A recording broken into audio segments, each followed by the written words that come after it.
them know we still gonna do what we do. We back. Oh yeah.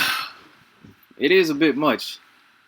It's a bit much trying to get these things locked in, but it's all good. We gonna continue. Okay, so we're back. Let me get this thing set up again on this phone. Hopefully everything's working out this time. It says we're live. OBS is showing video here. I'm gonna turn my phone up. Okay. All right, good. So I got audio over here. It's a bit much trying to get these things locked in, but it's all good. All right, I gotta tighten this up real quick. Transition maps. Okay. What's up, folks? Still working out these technical difficulties. It is what it is. All right, we got sound now. I appreciate everybody for showing up again. Let me turn this down. Now we got me talking in the background. Hey, what's up? One Raven, God's Gladiator in the house. Pete May, what's happening? Jacobeam, what's good? Dre RC, perfect. K-Sism, what's happening? Ben Metello, Jaded Truth, what's up? Love me right, show do. D. Carter, Derek Minor, what's good? Vernon Williamson, you can hear, I appreciate it. Steve Bailey? Got astigmatism in my left eye. Steve Bailey, what's good? Seattle Girl, hey, how you doing? Alright. Danny Kennedy, what's good? Perfect. Loud and clear. 5 for 5. Appreciate y'all for showing up. Trying to have a little topic of discussion here.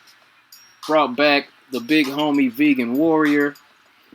Once again, I'm trying to, diversify my setup here a little bit. Have a little bit of, maybe start having some guests on and all that. And I'm starting to figure out OBS a little bit better. I know, it took a while. Don't judge me. But anyway, appreciate you. Brushing for Greatness. Jamar P was good. Steve Hartman. Alright. Dean Penn. Warning Skydome. I appreciate y'all for showing up. I really do. Ivy Kim was good. What's up? What's good? Alright. So, alright. We're back in here once again with my guest, the big homie, always welcome in the house. Back in town. Full of knowledge and wisdom. Gonna share that with the people. My man, Vegan Warrior. How you doing, brother? Chilling, man. It's good. Hey, just trying to navigate life here in that in this boys are back in town. In this dystopian nightmare that we find ourselves in. But yeah, man. Title. Can you hear me okay? Y'all good? Let's hear it in the chat. We got a little delay here, so y'all let me know if you can hear Vegan. Okay. Let me turn this up. 1, 2, testing. Check 1, 2. Can everybody hear Vegan Warrior over here? We good? All right. I think we're good. Let me turn this up. Okay. But yeah, man. So let's go and get into this. We're talking about. I put on all my green for you. I could be ready for the discussion. All right. I feel you, man. I appreciate it. I got all my green. I'm still repping my water doesn't curve. I mean, no matter what's going on the plane, it's still flat out here. It's all good. All right, they said we good, loud and clear-ish. Can't hear you, G. Wait, you can't hear me? Oh, I can hear you. Oh, man. I can hear you now. All right. I can hear you now. Okay, cool. But my thing about this whole situation with the police and the military, I look at it like, I mean, the name says it all. They're law enforcement. So what happens is these people come together, they get in their little room, have their meeting, and they write some words on a paper and say, this is the law. This is what we're going to disseminate to the people, put that out here. and the enforcers of those words on that paper are actually the teeth behind the whole situation. Because the lawmakers, they're not the ones that are gonna do anything. I mean, if the police and the military decided that they can take their little laws and stuff them, you know what I'm saying? There's not really much that they're gonna do, because it's not Andrew Cuomo who's like enforcing social distancing. You know what I mean? So the lady Gretchen Whitmer, she's not the one out there doing that. The people that are out on the streets enforcing this stuff are going to be the determining factor of where we go from here. What say you, sir? Right. Oh yeah, that's exactly how it works. So, people, I've made it public knowledge since day one. I'm a former police officer. I'm ex-military. Not only am I ex-military, I see the military in two lights.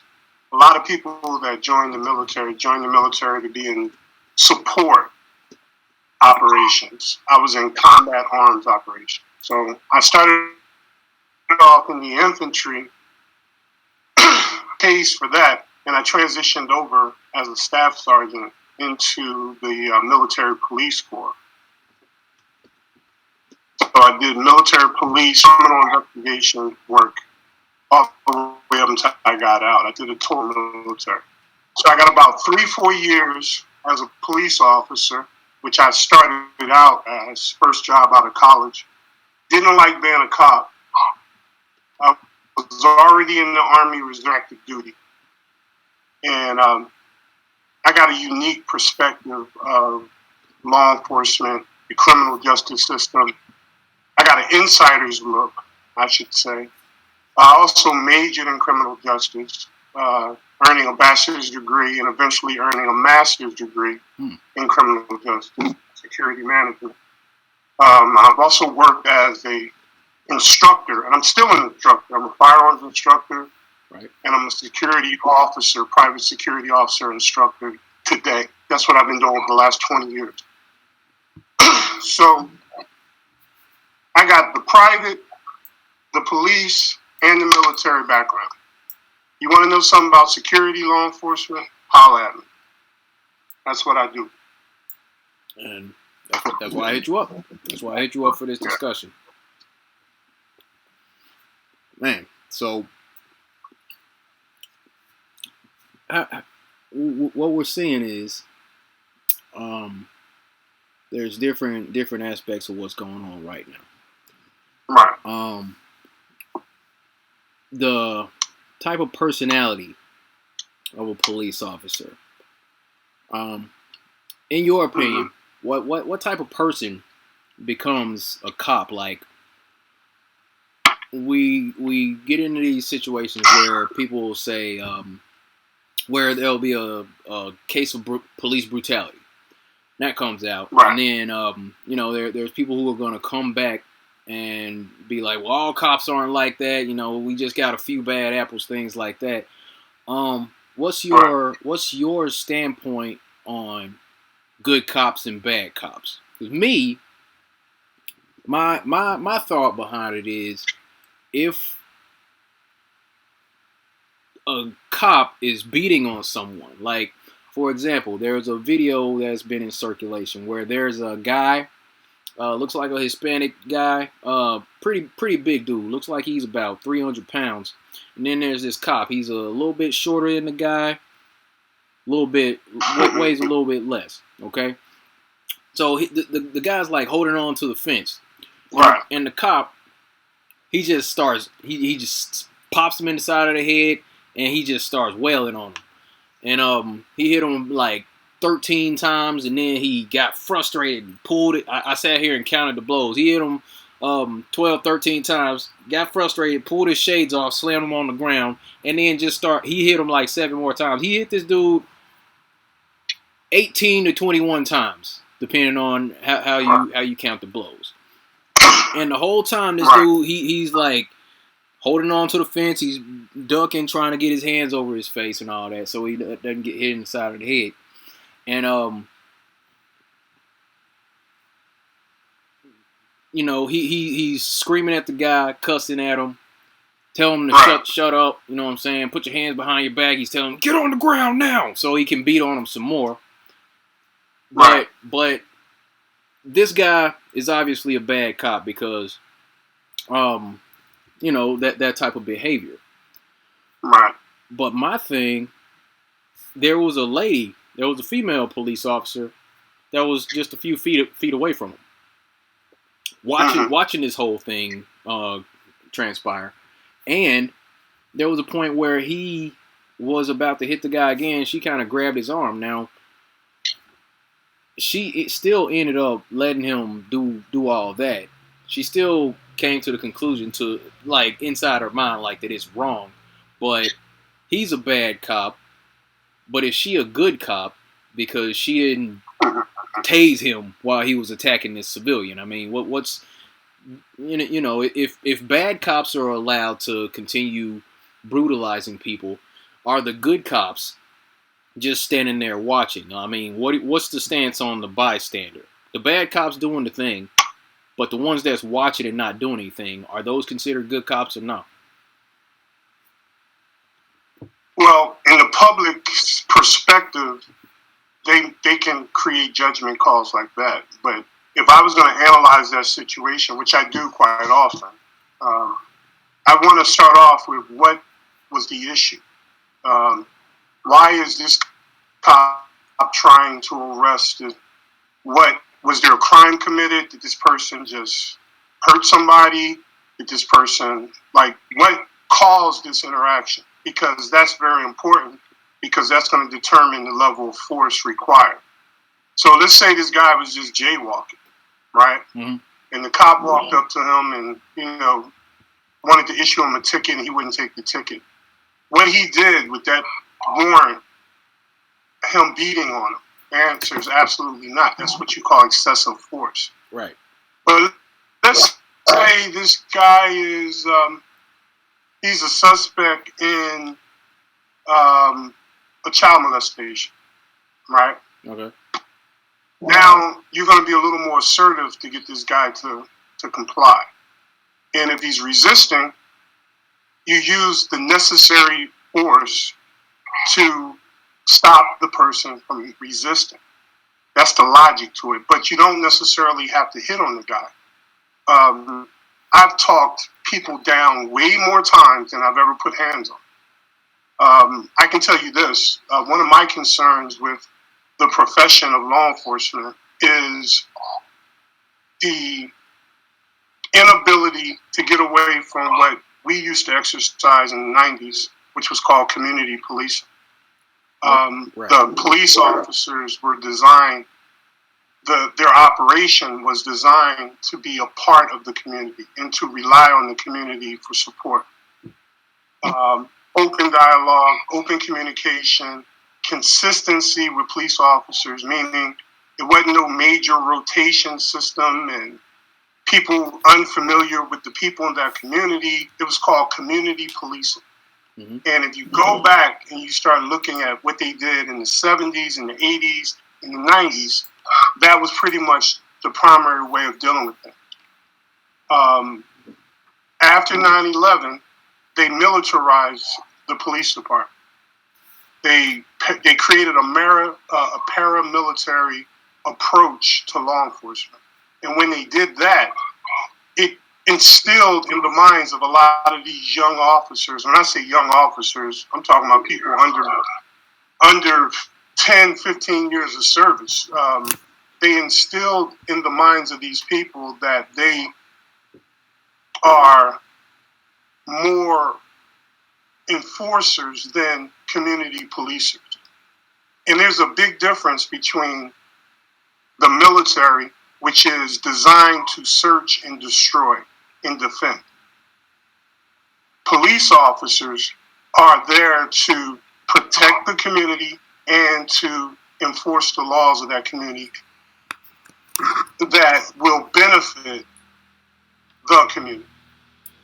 the whole ideal of having a cop is to have a benefit to the people, not um, a liability to the people. So in the example that you gave, I wouldn't say the cop is bad or good. I would say, what the hell was going on?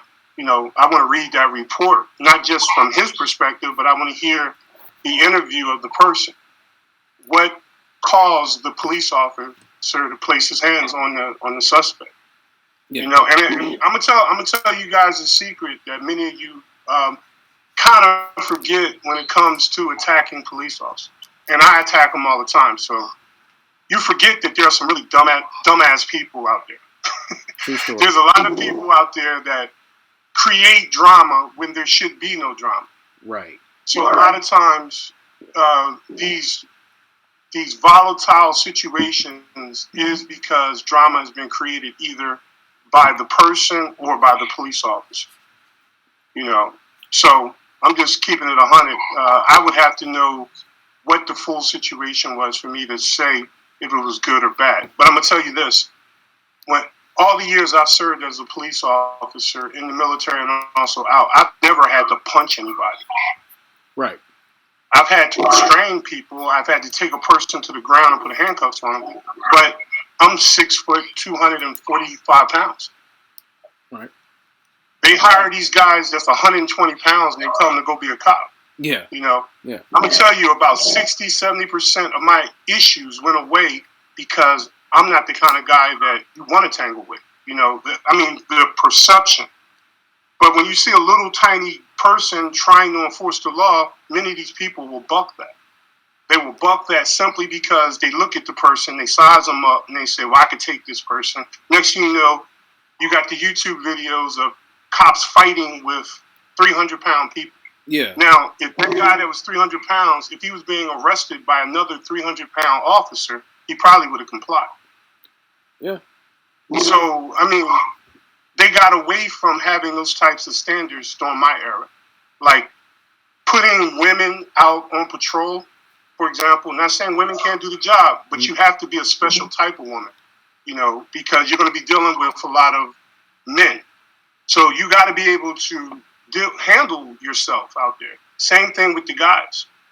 But through politics, they've gotten away from having a certain persona and a certain size police officer on the street. Now they made this thing that anybody can be a cop. And when they did that, that's exactly what happened. Anybody became a cop. Yeah. So I can tell you this.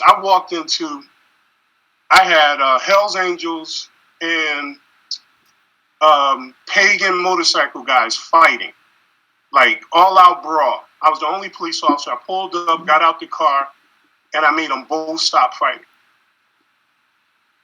Both of them. I yelled out some commands. They stopped. I lined them up on all 10 guys up against the wall, giving it up simply because I took a position of authority and I didn't look like the person that you really wanted to go there with. Right. I've seen 10 cops not able to control 2 people, So the standards of what a law enforcement officer shifted over the years, and now we're starting to see the results of it. There's more people quick to grab their gun instead of, just tangle with that guy and take him down. Yeah. They're going to grab the taser. I didn't even carry a taser. I didn't even carry a nightstick. I didn't carry none of that because I didn't have to. I had a gun, but that was it.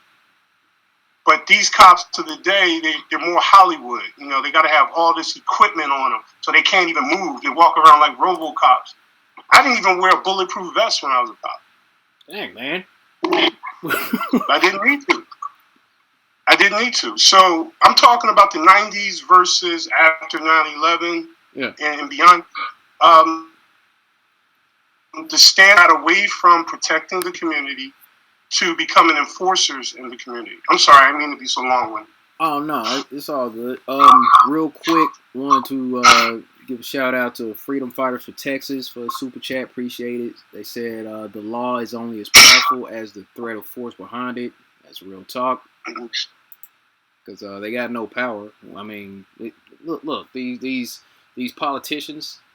I mean, like, bro, they're a bunch of little weak, wimpy, sorry people. You know what I'm saying? They if Andrew Cuomo came to me telling me that, or trying to force vaccinate something, or telling me, you know what I'm saying? I mean, he gonna get punched in the face. You know what I'm saying? Like, real quick. Like, they can't enforce that stuff. They need the police and the military as the teeth of the system. So, appreciate that. Super chat, Jamar P. I was watching some of your videos from 2 years ago earlier today. Been going in. Keep it up. Appreciate it, man. We'll do. And we're about to go in a little bit today. I'm looking forward to this talk, man. What else? Let me see. We're talking about these good cops and bad cops. Right. Here, look. It's a real thing, though. You have good ones and you have bad ones. Yeah, it's definitely a real thing. True, very true. Let me pull up real quick. Paramilitary. So here, let me turn this down. I gotta close this out and come back here. Okay, so let me show you this video real quick. All right, hold on. Let me see. Let me bring this one down. Go back over here. Okay, so here's the video right here.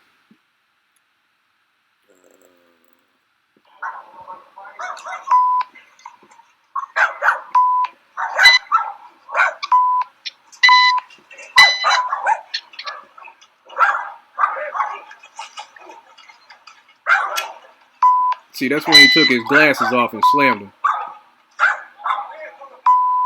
Right.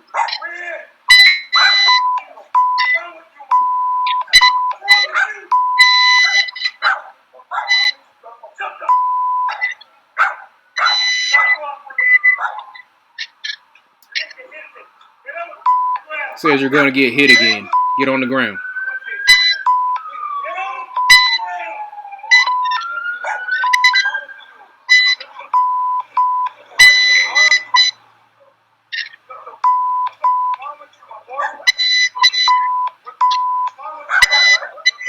He just keeps saying, "What's wrong with you?" Now I don't know exactly what happened. When he went like to set that off, but in the beginning it was just they were talking, and then the cop just looked like he got frustrated and then just started beating on the dude. You know, when he did that move where he got like slammed his glasses, I mean, he looked like he just got frustrated because his little weak punches weren't landing. You know what I'm saying? He was having no effect on this dude. He had about 8 inches on him. You know what I'm saying? About 100 pounds. And he was like, God dang it! When he realized how weak he was, then he got frustrated and started hitting on him again. And then just grabbed him. He was like, "Get on the ground," because he couldn't get him to the ground himself. Right. But that type of stuff, man, like that type of stuff's happening all across the country. And yet,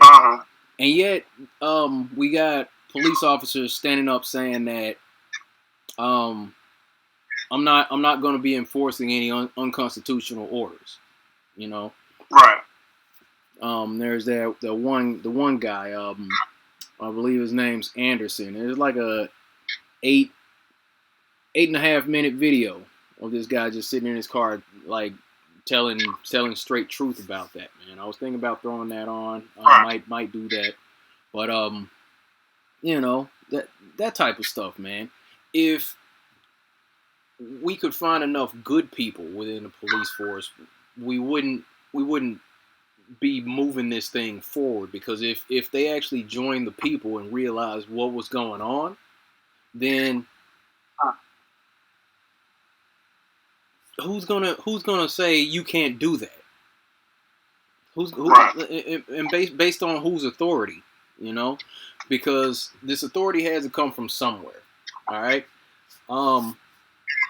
You know, they say by the power vested in me, or we have the authority. Where's this authority coming from? Because there's not things that I, as an individual, can do that a police officer can do.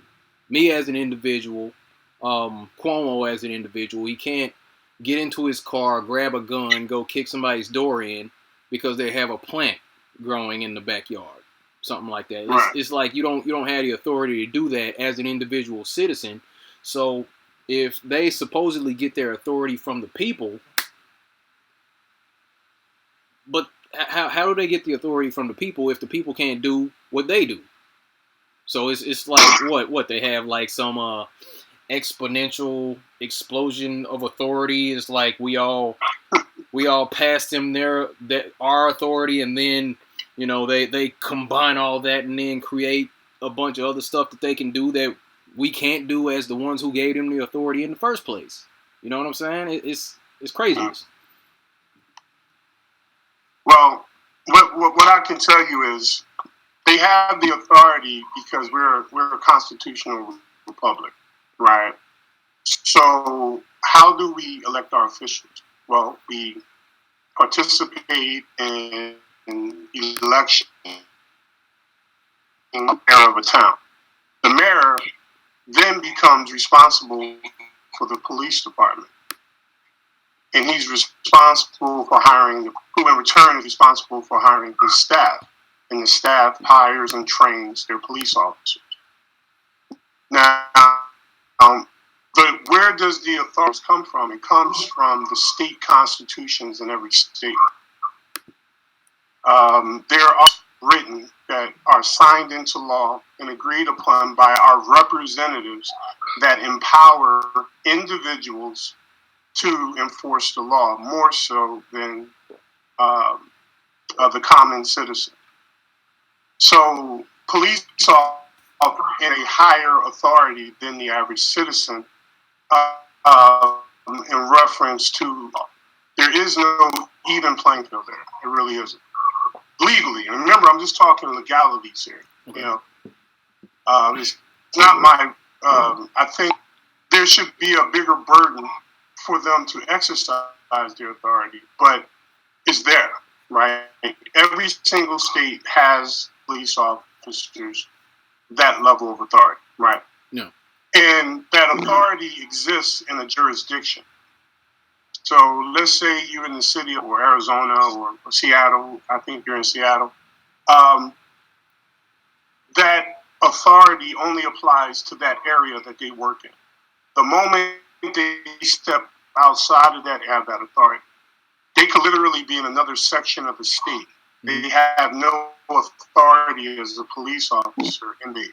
So what people need to understand is that the powers of police are limited to, all right? Now, but then you got a higher level of police officer, a state trooper, for example. His authority applied for the entire state.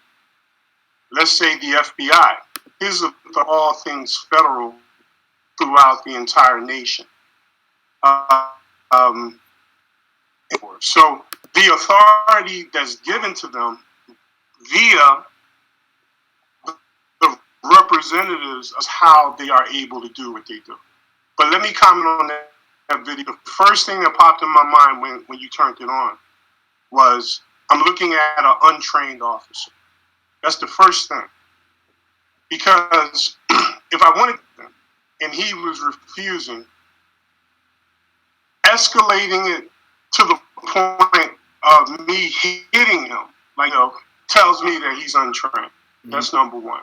He doesn't know how to talk the guy down. There's a level of psychology and coaching and leading a person you should master before you become someone who's going to deal with the public. Like, for example, someone who's, they know that the one thing you don't want to do when you have an agitated customer is to de-escalate the issue between the customer and the business, right? Customer service, security officers and police officers are also supposed to be able to escalation. The only time you escalate something is when all options have failed. So there's a progression that they are supposed to go through before they they're all trained on this. I train them. I train police officers and security people on de-escalation and escalation protocols. Right. So him resorting into punching wildly at that guy on the gate tells me he wasn't a properly trained police officer. Now, all police departments are not the same. They all are limited to their jurisdictions, and all their training is not the same across the entire United States. So if you are in a shitty police department, sucks, you can have that output, of security officers and police officers, stuff like that. But then you get to another police department where they emphasize training, they emphasize all that stuff. Mm-hmm. You'll have a better type of individual. So, I mean, I'm not trying to make excuses for anything, but what I want people to understand is that look at the military, no matter how you look at law enforcement, you're looking at human beings. Right. You're not looking at, I had a discussion with people yesterday on the live stream where they were saying everyone in the military is a robot. I said, have you been in the military? Right. Because if you haven't been in the military, everyone is not a robot. I wasn't.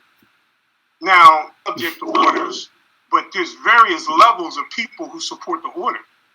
There's some people that don't support it that will do or maybe even ignore the order. But then there's other people that would follow it to the T. There's the human element involved in law enforcement as well as the military. And it's not, I think it's to be a little naive. Yeah. They don't have, I think a lot of it has to do with how the media shows police officers and military as these robotic monsters that will kill on demand and that's all media hype. That's all it really is. Some are trained, some are not properly trained, some are ignorant as hell. They were ignorant before they got in the military, still ignorant while in the military. You got I arrest in the Army. Mm-hmm. Crips and Blood. Walking around with the red bandanas, all the silly stuff that they do on the street, they were in the military on military bases, membership stuff. Right. I arrested drug dealers. I arrested rapists. I arrested all types of people. So robots is to not understand the human element in this whole process. I'm sorry. Go ahead, man. Oh no, I was saying. I remember that. The whole thing about the gangs and all that, and one of the things that they used to do was they would, or what they told us, I didn't come across it a whole lot, but what they said was people in different gangs, they would paint the inside of their pocket red, or blue, or a different color to identify each other, things like that. So you verified that. I'm like, all right, that's craziness. But I wanted to absolutely. I wanted to. They would do a small modification to the uniform so they could recognize it. Yeah. That type of okay. All right, cool. I never I didn't see it, but okay. Since you was in there and you saw that stuff, that's interesting. Mm-hmm. But what I wanted to swing back around to was that whole de-escalation of force that you were getting into. It's crazy. It's crazy to me because, I was in the Army too, and I remember before we went on deployment, we had like a week-long block of instruction where we were taught about de-escalation through the Geneva Convention Code of Conduct. You know what I'm saying? So we had to go into this, and it was like, okay, if somebody's yelling at you, you yell back to them, tell them to keep their distance. You just try to bring the situation back down unless somebody is firing at you. Even if somebody is firing in your direction, you still kind of got to hold back. That's what we were taught. All right, as far as all rules that of goes. engagement. Yeah, the rules of engagement, right? So, Right. the Geneva Convention's rules of engagement. So, the last resort was to use deadly force. Now, what I'm saying, the crazy part is that we had to learn all that de-escalation, all that rules of engagement, and the very last thing you do after somebody's firing at you, then you send rounds down range, okay? And that's for a combat zone that we had to learn as soldiers. Now, my thing is how often these police officers will shoot somebody here in the U.S. This isn't a combat zone. They're not soldiers. You know what I mean? Right. I mean, they got to deal with it. Look, somebody will still come around and be like, they got to deal with it every day, and it gets stressful. Well, they need a different job if they can't operate within the protocols to preserve human life. You know what I mean? Right. That's just me as a human, but Mm-hmm. that like they'll just go from zero to deadly force like that, Right. without trying to apply anything. It's like they operate. I've seen a lot of these videos, and it's like they operate like they're just impatient. Like they don't feel like trying to talk somebody off the ledge. They don't feel like trying to go through the steps to de-escalate the situation. They just want to get on to their next assignment. They got somewhere that they need to be, something else to do. They just don't feel like playing that game anymore. So they'll just, okay, you're not complying. They'll it's like you'll see a part where somebody emotionally like makes a face or does a gesture, and they're like, all right, that's it. And once they get past that point of, oh, okay, that's it, then they'll, start with the punching, grab you, twist your hand behind your back, start screaming, maybe pull out a gun. It's like they need to improve their threshold of what they can deal with out of people, because that's their job to deal with people on a regular basis. But they're so quick to use deadly force, and it's crazy to me that soldiers are taught to hold back so much in a combat zone, but police officers dealing with Americans every day, they're not given that extensive training to hold back. Also, one more thing, wanted to shout out John Lloyd. Appreciate that super chat. Says eyeball, Sierra Icewall, Iris. What the heck? What the heck you say, man? Irisland and C, pupil, U and I, center of the eye, in existence, eye, sun, and moon, nose. But alright, yeah, appreciate all that. John Lloyd, you wild, man. But yeah, appreciate it, man. Appreciate it. But yeah, as far as the use of force, the rules of engagement, like, it's crazy. It's crazy, There's stuff that people can do to bring the situations down. And every time I see it, I'm like, this is ridiculous. That I had to learn that in that short period of time, dealing with enemy combatants, and yet people on their own soil getting gunned down every day. Right. Like, what's your thoughts on that? Well, the first thing we should do is tell the people that the military, many times will have a rule that says you can't even have ammunition in your weapon.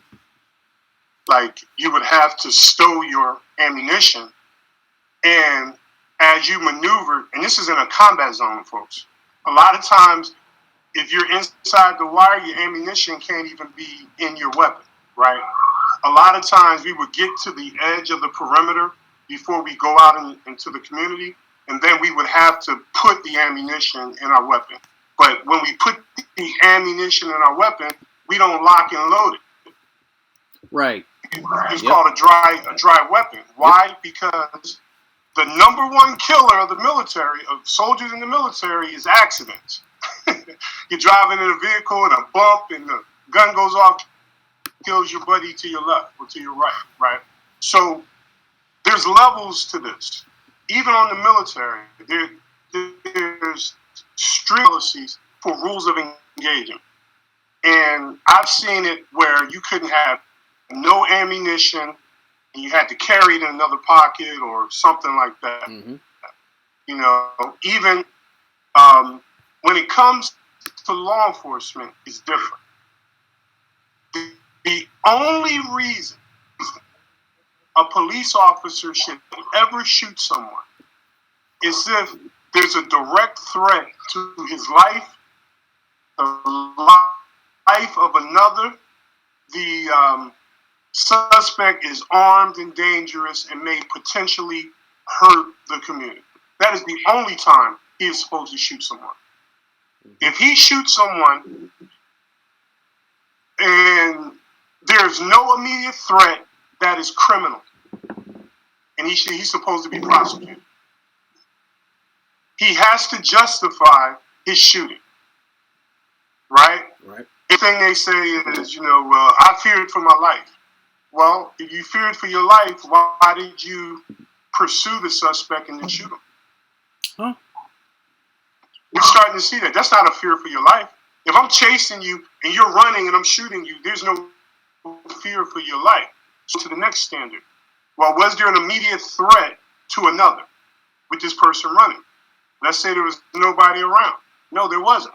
So why did you shoot the guy while he was is he an immediate threat to the community?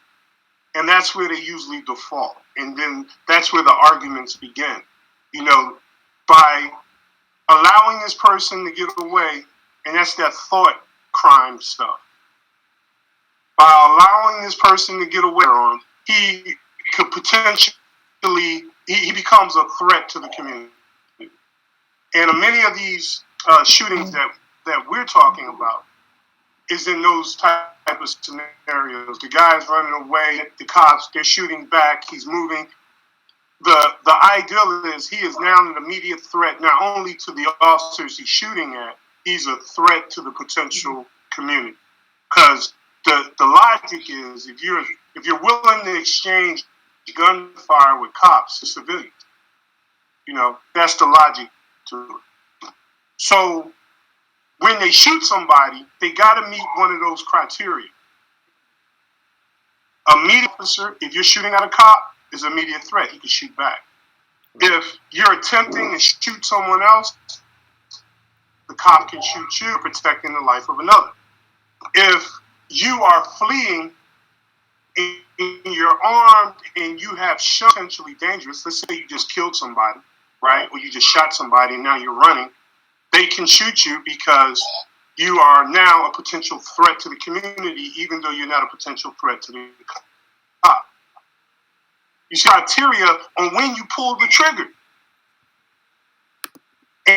And they've gotten comfortable with when to pull the trigger and when not to pull the trigger.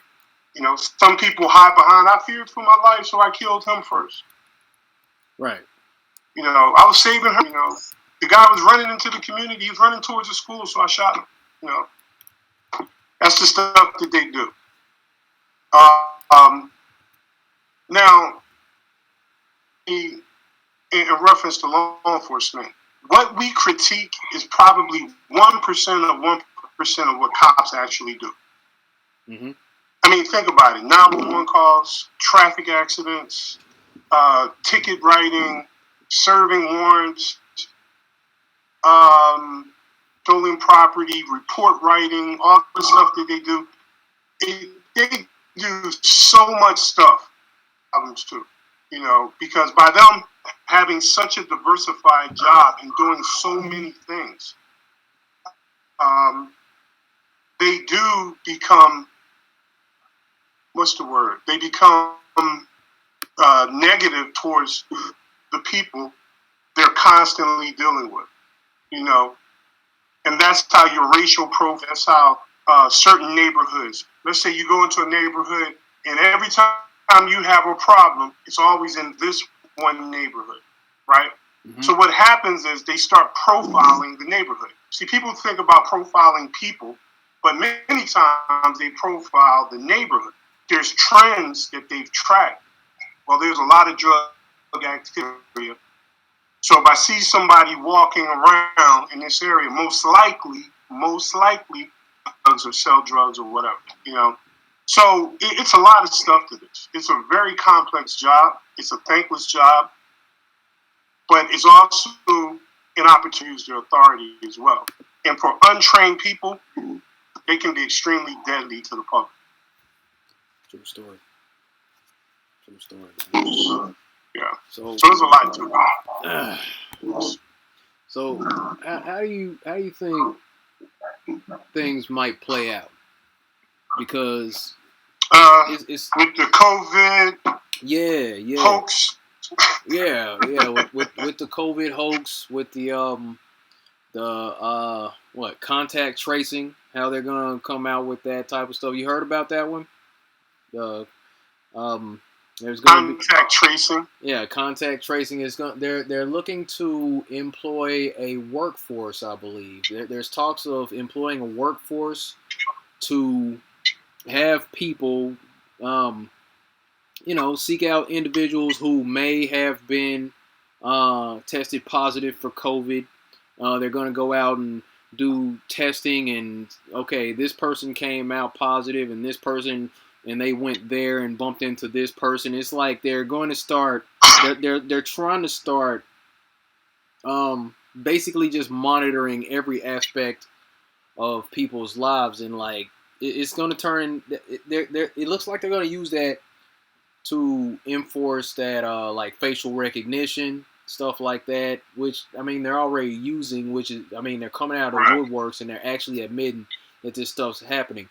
Contact tracing, from the little bit that I understand, is just people that are going to go around doing tests and then figure out, what to do next with the people that test positive. But the thing is that, and I want to do a stream about this later, about these tests. It's like the tests are tainted. People have come back saying, there's been articles written where there was a man who tested positive and then tested negative later the same day. It's like the tests have like a 86% false positive rate, something like that. So these contact tracers, they're going to be tracking everybody who's come into contact and, all types of stuff. Eventually, it's going to come to a point to where they're just tracking everybody all the time, and just snatching people up. And, that it's like there's going to be clashes with these contact tracers. And what I'm thinking is these contact tracers are going to be accompanied by law enforcement after a little bit, because there's going to be so many people pushing back when they come to you. Yeah, it's like track and trace. What they're trying to do. They're going to show up with law enforcement, and then they're going to be trying to do tests. They might be trying to administer vaccinations. Like, but at the same time, like I put on the thumbnail, they're still humans. Like you said earlier, like the military are not all robots. The police officers, they're not all robots.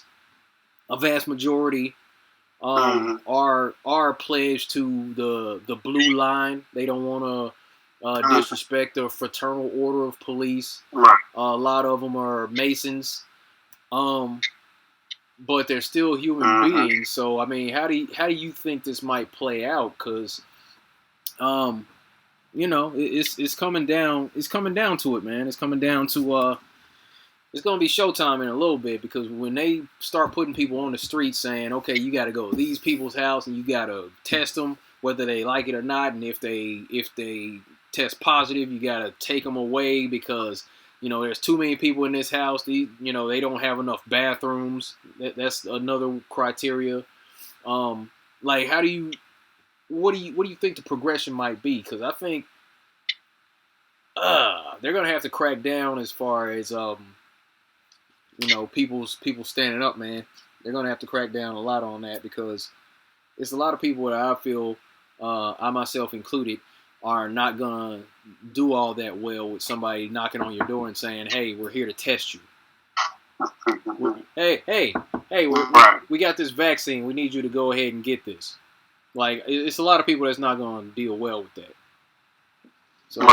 So I mean, how do you think that might play out?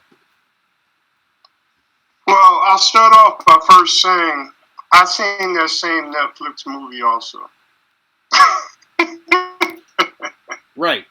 That whole just laid out. You can find in so many movies on Netflix is ridiculous. How the military, how they're going door to door, they're snatching them in the van. I've seen that same movie.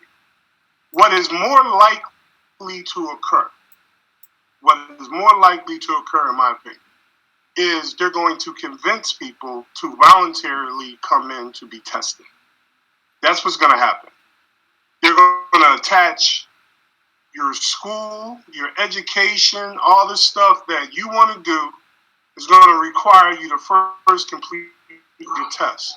A good example, if you ever wanted to work for the government, you got to register for selective service, right? If you don't register for selective service, there's a ton of federal benefits that you can't even get for. You got to first be registered through selective service. I think if they wanted full compliance or a high compliance, they're going to attach it to your paycheck. They're going to attach it to your education, to you opening up a business or whatever the case is. That's how they're going to get people to come. The reason why I don't believe in the doomsday, Netflix version of hell is because there ain't enough cops. There isn't enough military. Can you imagine someone going through South Central trying to pull people out their house or North Philly or Harlem or, some of these real thugged out places that just ain't having it, or the good old boys, the rednecks up in West Virginia? Think you're going to roll in there and just pull people out their houses and test them? It ain't going to happen. It ain't going to happen. It's too much drama. What is more likely is campaign. It's going to be an encouragement. There's going to be the mind control that they normally do through the media, internet stuff. They're going to put a little carrot on the end of the stick. Have you gotten your test today? You get a credit of $100 in your bank account or whatever. They're going to do it that way. You can't strong arm 320 million people. They don't have those resources. Yeah. They're going to continually to give it to them. That's what they're going to do. That's what they're more likely to do. You know what? Now, the force thing, it's not in their best interest, because all they got to do is, can you imagine them where people are resisting and they're locking down one individual, one family? What are all these?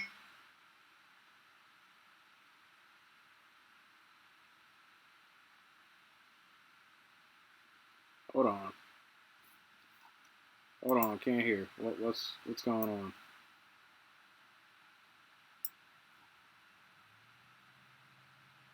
Man, what's happening?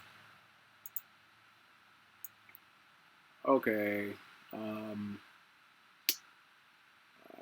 not sure what's going on right now. Vegan froze. I still see myself moving. Check OBS. See what's good. Still got volume on my side. Okay. Vegan froze. We're going to try to... Says he left the call. And now it's me again. On two screens. Yeah, I'm in front of the green screen. Of course. But let me see. Let me try to call him back. Okay.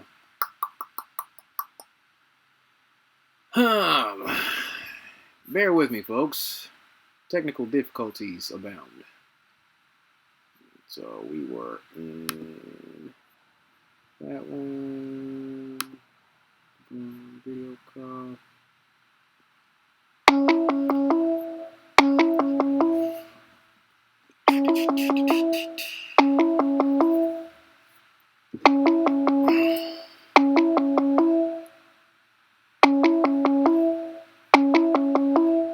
Such is life.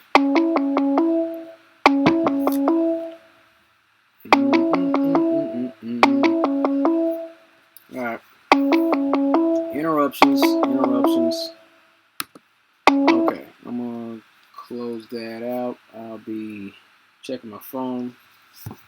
I'll keep that screen open. Let me see now. Back over here. And transition there. And I'm back at the desk. Okay. Yeah, folks. We're having a good discussion too. Daggone it. And now it's like I got too many screens up, man. Alright, but yeah, shout out to Freedom Fighters of Texas, medical martial law. That's yeah, pretty much. You know what? He was making a pretty good point as far as how this stuff might end up going, because you know, the enticement of financial compensation, or the kind of soft push of putting out the propaganda to get people. I mean, it makes sense that they would have to use it that way, and I truly, yeah, I agree. I agree that the numbers, they don't have the numbers to do that. They don't have the numbers to enforce it like that. So they're gonna have to have us request it or ask for it or volunteer so they can come get it. Because yeah, when he started talking about getting credits for it, you got cut off. I don't know what happened. He was starting to make some good points. They might cut me off, so let me try to finish on that. What he was saying was that they'll and another aspect of it. So I'm just thinking out loud now. That whole thing with Bill Gates, his 060606, that patent that he has for that technology that's tied into cryptocurrency mining. But it's also like that kind of digital identity. That is probably going to tie in at the same time to the whole aspect of getting people on board with this thing. It's not going to work if they don't have the enforcers, though. That's my whole thing. If they don't have the enforcers, if they don't have people who are going by this, like, it's not going to work if they don't have military and the law enforcement in their pockets enforcing what they're trying to do. Because, like I said, those congressmen, those senators, the governors, they're not ready. They're not the ones that are going to be out on the streets trying to make these things happen. So it's hard to tell. It's hard to tell where things might go, because we have police who are coming out saying that they're not going to enforce any of these unconstitutional laws. There's people coming out saying that, I mean, they got to understand that if they push this stuff, all right, if they push this stuff onto the population, it's gonna set and it's gonna lock in place. And what the government does, they'll impose these things on the population. They'll make a change and then they'll leave it in place. Like for example, right after 9/11, there was a company that had already mass produced all these X-ray machines for the airports.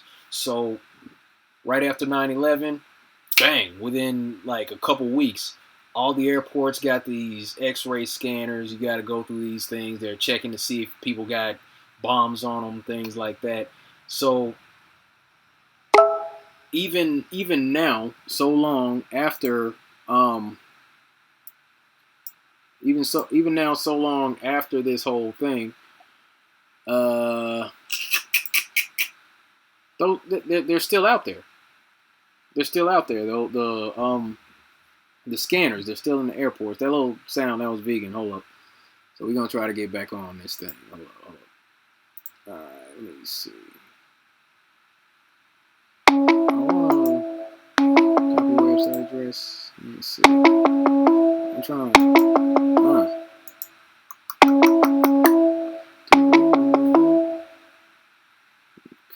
Okay. It's not. All right, my point. Okay. All right. Give me a second. Got you back on here. Boom, boom. Oh, did the whole stream drop? Oh no, the whole stream didn't drop. Just the Hangouts call. So, all right. Oh, okay. So yeah, we got you back on. Good. Cool. All right. All right. And we're back. But yeah, I was just going off talking about how where you went there as far as them putting the carrot on the stick, trying to get people to volunteer for this thing. Right. That's what they're going to have to do, and that ties in with that patent that Bill Gates got as far as the cryptocurrency. It's like giving people incentive to get tested, because if you can't get tested, or if you get tested, you end up testing positive. You might have to get the vaccine, or you're going to have to get this little thing that Gates and other companies are working on. This like little tattoo. And that's gonna have your medical information, tracking, and all that nonsense. So, it's wild what's going on, man. But they're gonna need to have the enforcers in their pocket if they're gonna make any of this stuff happen, because these government reps they're not built like that. Right. Well, Cat just said something really, really profound. Think about it. For you to go to Europe or Africa, places like that, you got to take vaccines. But what if you got to take a vaccine just to go from state to state? That could be a way that they can get full compliance, just through traveling a lot, right? So what if you're told you can't get on the airplane if you're not vaccinated? So now, make a decision. Do I drive from, Seattle to New York, take the vaccine? What the kind of business I'm thinking about starting is a counterfeit business. Get these counterfeit IDs of whatever ID they come out with, and just start selling them to people. Yeah, I mean that's gonna be a thing too. That's gonna be a thing that pops up. That's in those sci-fi movies. I was watching Minority Report last night, and the identification in that, it's like through your retinas or your eyeballs, basically. And right. Once Tom Cruise was in trouble, he caught old dude, downtown, and he had that operation. They knew how to circumvent the system. Yeah. I was just watching that last night, like, man. But I mean, so, I mean, that might be a lucrative business in the future for people who don't want to fall in line with this whole system, man. So, yeah, let me know. Let me know. Let me know. Start counterfeiting these IDs and these little tracker things or something. We're going to have to set up a company or something. I don't know. Because it's going to be a lot of people. There's going to be a lot of people that, otherwise they're not trying to take the vaccine because we don't know what's in it. Well, we got an idea of what's in it, but we don't know exactly what's in it. But it's not good, whatever it is. It's not natural, whatever it is. It's probably not something that we need to inject in our bodies because we got a healthy immune system. So it's going to be a lot of people who are, like, looking for an alternative to whatever the government's putting out. I mean, just like kids got fake IDs to get into clubs, or used to back when society was, a civilized place to be. So yeah, it's gonna be people needing fake passports and fake stamps or fake, whatever. Yeah. So it's crazy, man. And hackers. The black market and hackers is going to become an ideal job. The neo hacker. Yeah. Just in the hacker. Yeah, man. Shout out. But that's when law enforcement will really kick in. because they would be trying to discover all the people creating fake IDs and stuff like that. You know what I mean? Yep. But forcing 320 million people into something they don't want to do, it ain't gonna happen. Nah. It's not gonna happen. They gotta make us want it. Yeah. I don't think that's gonna happen. I got. Let me see. Shout out to. I want to say Chucky Starworth. Looks like Chusey. I'm gonna say Chucky. Can I say Chucky? Starworth. Who will win this war? Masculine. That sounds more masculine. Chucky. I'm gonna say Chucky. Chucky Starworth. Who will win this war? The Illuminati or the people? That's a good question. I want to know because I'm saying it's a nail biter right about now as far as what's going on here. Got Brushing for Greatness. Appreciate you for that super chat. Here in Michigan, certain stores are enforcing wearing the mask. No mask, no service. But nope. But non-medical masks are approved. Thoughts on HR 6666? I'm planning on hitting that one in another live stream, either later today or tomorrow. I'm going to get on that one. Be sure to tune in. But yeah, man. That's it for that.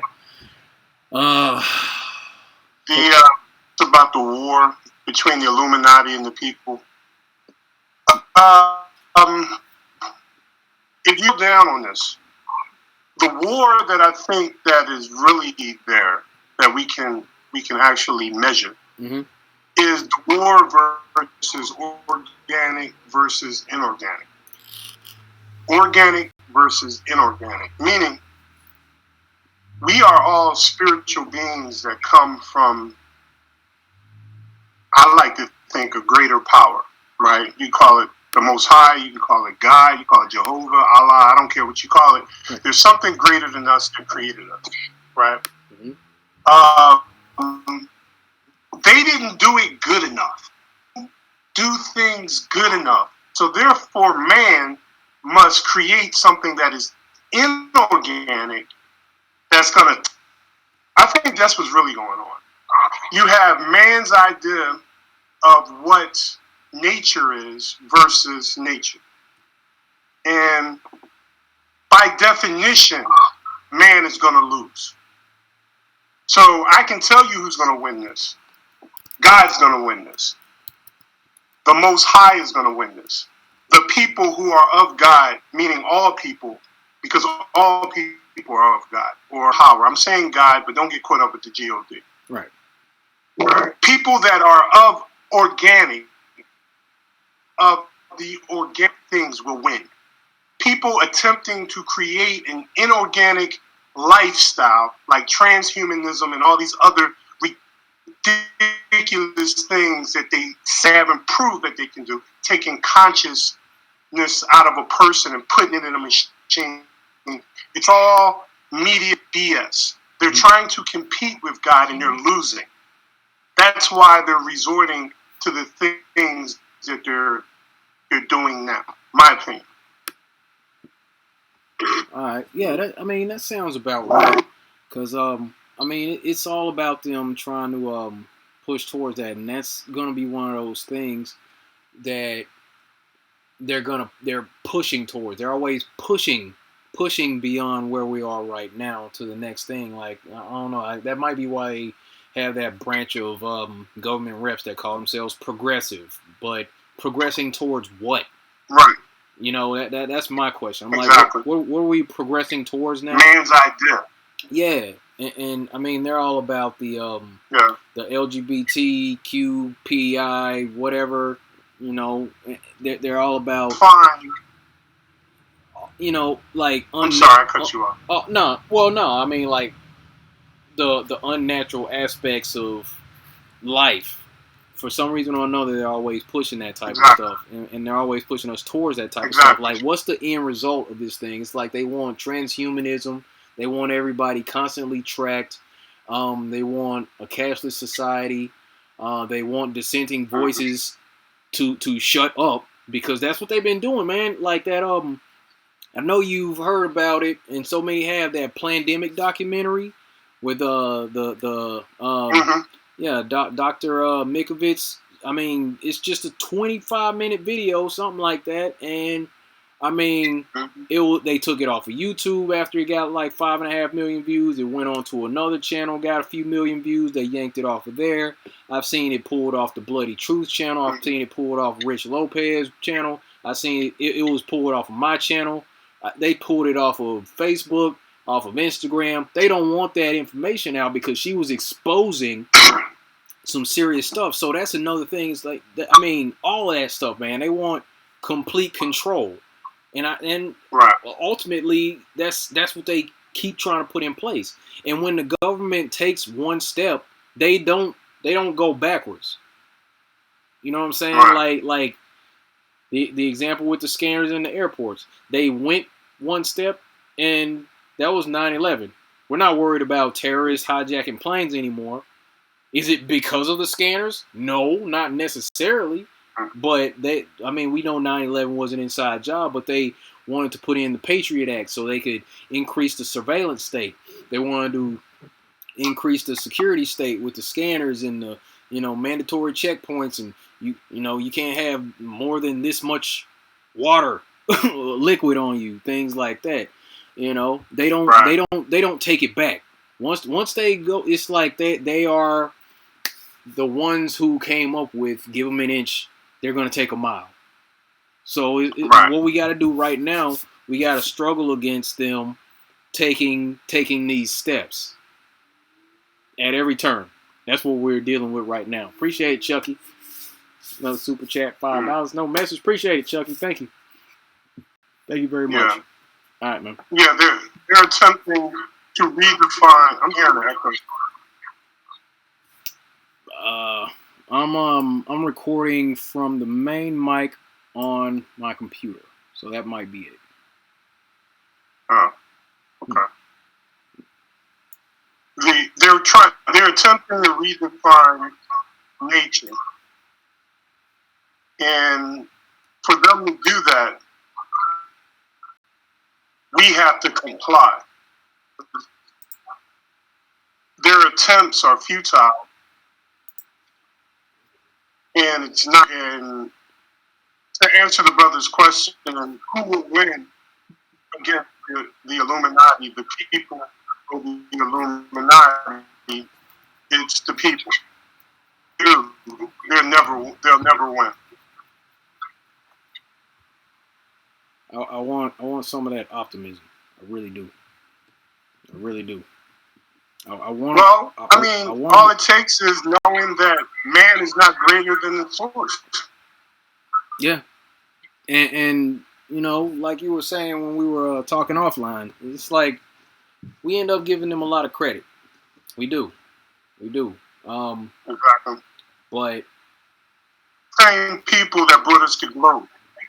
Yeah, and I mean we got them running scared. We got them running scared behind this concept. They needed a distraction because Flat Earth was coming out so hard. They were running a full court press. Deleting videos. They got to run constant hit pieces. They got to promote people who are anti-FE. Interviews with people twisting their words and all that. Little talk show sketches on Jimmy Kimmel. They were trying to hit us from every angle with trying to make us look crazy. Right. So their power is based on how much we accept and believe. Right. So the thing ultimately, they don't have power. They really don't. They have an illusion of power, but exactly. it's just a matter of the people coming to a point to where like, all right, we've played this game long enough. Now we're gonna do our own thing because I'm not gonna let some dude in a suit thousands of miles away tell me that I gotta let somebody inject some stuff into me and we're not gonna do anything about it. Like somebody close to these people should be like, no, we're not gonna do that. Hey, we're gonna sign this bill. No, we're not gonna do it. And I'm saying once it goes down to the states, the governor, they can say, hey, go do this, and the police can be like, no. What? What are they gonna do? What are they gonna do? The thing is, people need to just tap back in their humanity. There's always something. I'm getting a ton of static. All right. I don't know what. It sounds better now. All right. It sounds better now. It might be because the phone was interfering with something. I don't know. I put the phone back over here. Yeah, it's good now. Yeah, man. And the echo is gone. Okay. Cool. Shout out to Cynical Skeptic. All those deleted videos I have listed under my latest video, shadow banned in my library channel. All right, cool. Cynical Skeptic got those deleted videos, and that's what we need to start doing. Actually, if we haven't been doing it already, anytime some pertinent information comes out, anytime a video starts going viral, anytime that they're deleting it from every platform as best they can, except BitChute. I think it's still over on BitChute, doing pretty good. Yeah, we got to start downloading these things and keeping them on hard drives, because, I mean, this is like, modern day book burning. They don't want the people to have that info coming out that there was a lady that was actually involved. She actually worked for Tony Fauci. She's telling people, hey, this guy, he's involved with these folks and he's doing some underhanded stuff over here. We can't trust him. And we need that type of stuff on hand so we can reference it later. Not sure where we're going to be able to post it, where we can get the people to see it, but maybe we got to chop it up into smaller bits and send them out to people with different thumbnails, different titles or something. It's just like we got to get creative at this point, because this isn't like conventional warfare now. It's like an information war at this point that they've waged against the people, because they're just trying to keep everybody in the dark about what's going on, and them deleting these videos, that's exactly what they're doing. That's where we're at right now. That's crazy. Yeah. It's crazy times, man. Yeah. And this is the stuff that we've been saying for a while. How Eric Dubé had his channels deleted. You've had your channels taken down a few times, like multiple times you had channels taken down. And for them to sit out here and just be so blatant about it, to where the CEO of YouTube is doing an interview on one of these mainstream media channels saying, yeah, what we're going to do, we're going to promote authoritative content. We will be removing anything.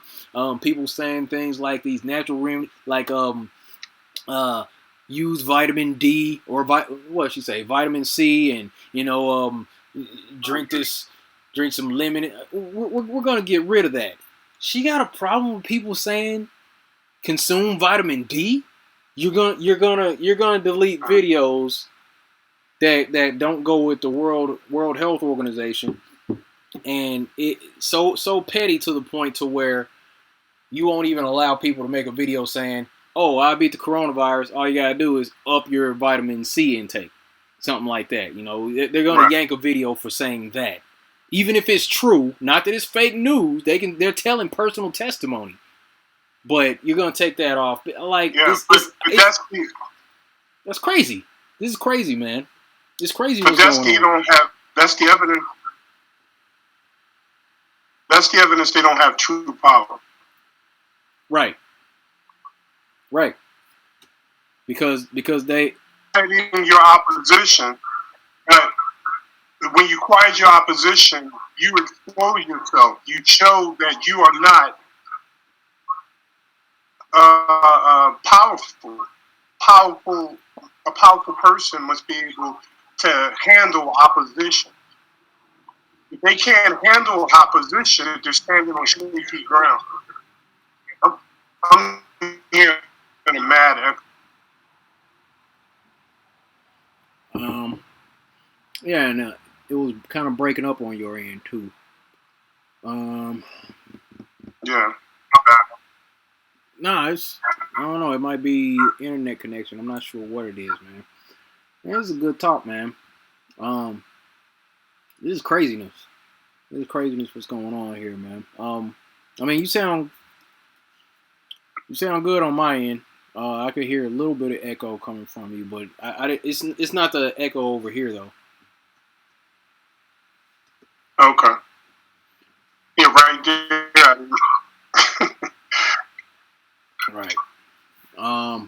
cause I got videos muted and everything. I don't even have it up on the phone. I'm checking the chat on the screen. Yeah. It could be me. Might be, man. Might be.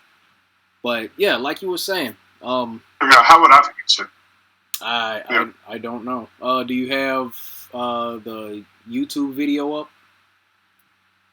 If you got the YouTube I got video, it up, but I got it muted. Right. I'm saying I know you ain't no rookie over here. I know that. So. Oh no. I don't. Testing. Can you hear me? Yeah, I can hear you. Okay. Do you hear my echo? Sometimes. Okay. But it might be the echo of you speaking here and the the laptop picking it up, and then relaying it back to you like there's a delay or something.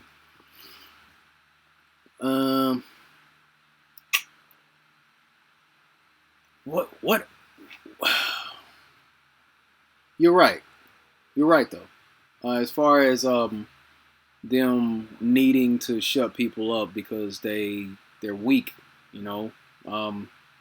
Like if they had a powerful stance on what they had going on, they would be if what they were doing was on the up and up, basically, then there wouldn't be any need to shut down any dissenting voices because there wouldn't be anybody coming out saying that you're full of it.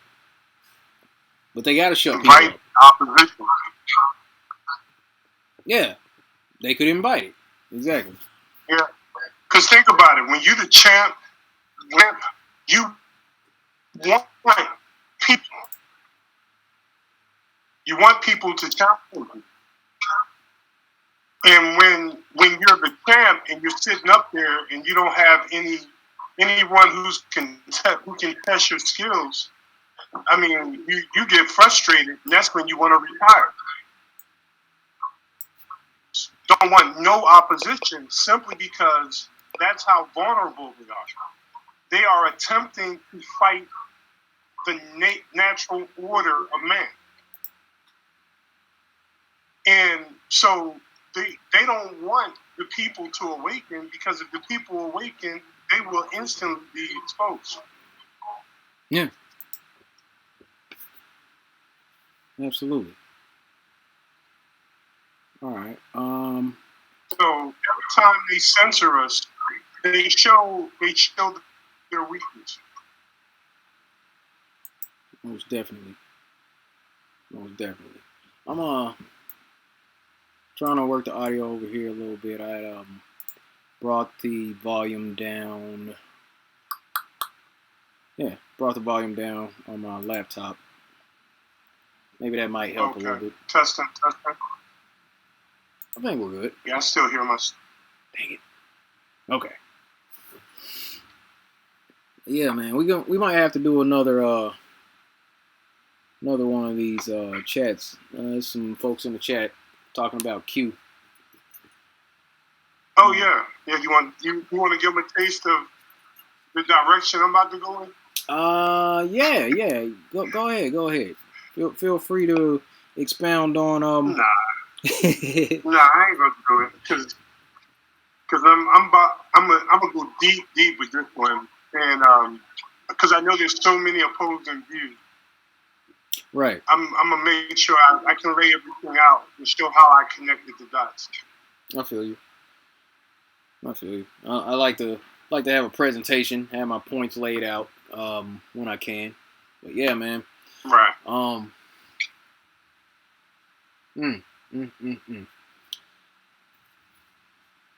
I hope that humanity kicks in with these people. Go ahead. No, I was just saying. I hope that the aspect of humanity kicks in with these people, man. The ones that are going to be used. It's already kicking out. Talking. We're not on board. There's a lot of us not on board. And there's levels of awakening. You got to go through stage 1, 2, 3, 4. Keep working your way up.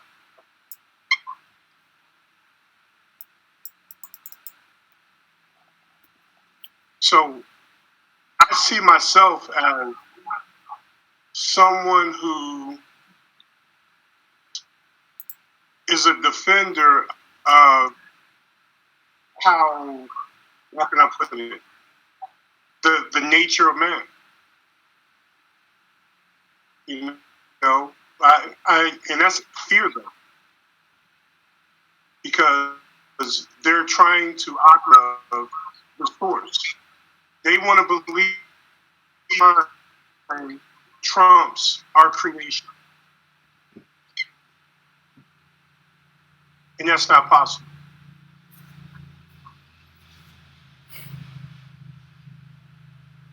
So everything's gonna be cool. So,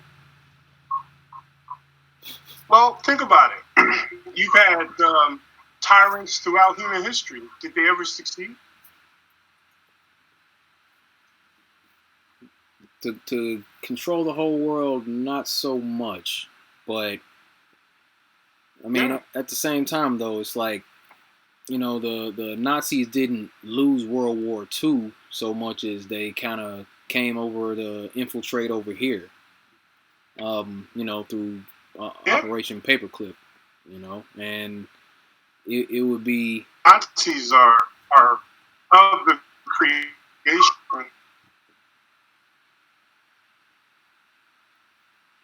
You know what I mean? The way the human mind for life is there's an opposition. There's always an opposing force. So that whole idea of yin and yang, I don't believe that that's of man. We tend to create negative outcomes just to have something to fight. It's the immature minds of man.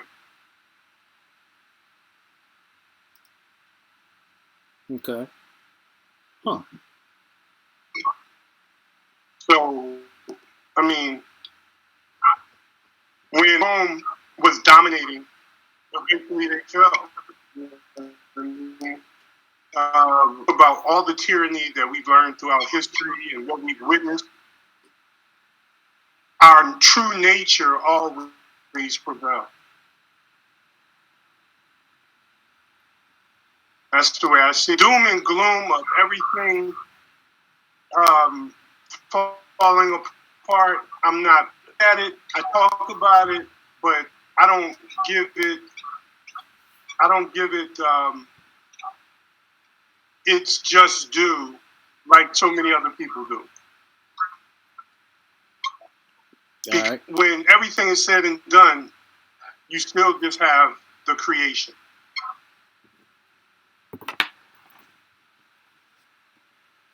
And then those of us who interact with it. Yeah, exactly. You know, look at the word evil. You know, E-V-I-L. You know what I mean? You reverse it, you gotta live. That's crazy how these fools. You know. So, what is man's biggest fear? Who is godless? Who doesn't believe intelligent designer? Right? Mm-hmm. All you have left is life. Live. All you believe in is living. So therefore, if you don't accept the fact that there is something greater than ourselves that created this, you will inherently be evil. Because the only thing that's left over is for you to believe in the minds of men. The problem with the minds of men is that all men die. All of them die. There's not one who died. Rockefellers who died. The Bush daddy, all these tyrants die. So to even assume that a tyrant can prevail is ridiculous.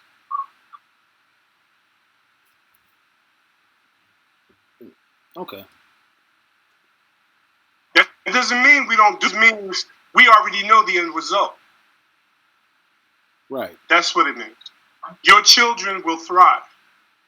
Your grandchildren will have challenges just like we have now, but they will still live their life right.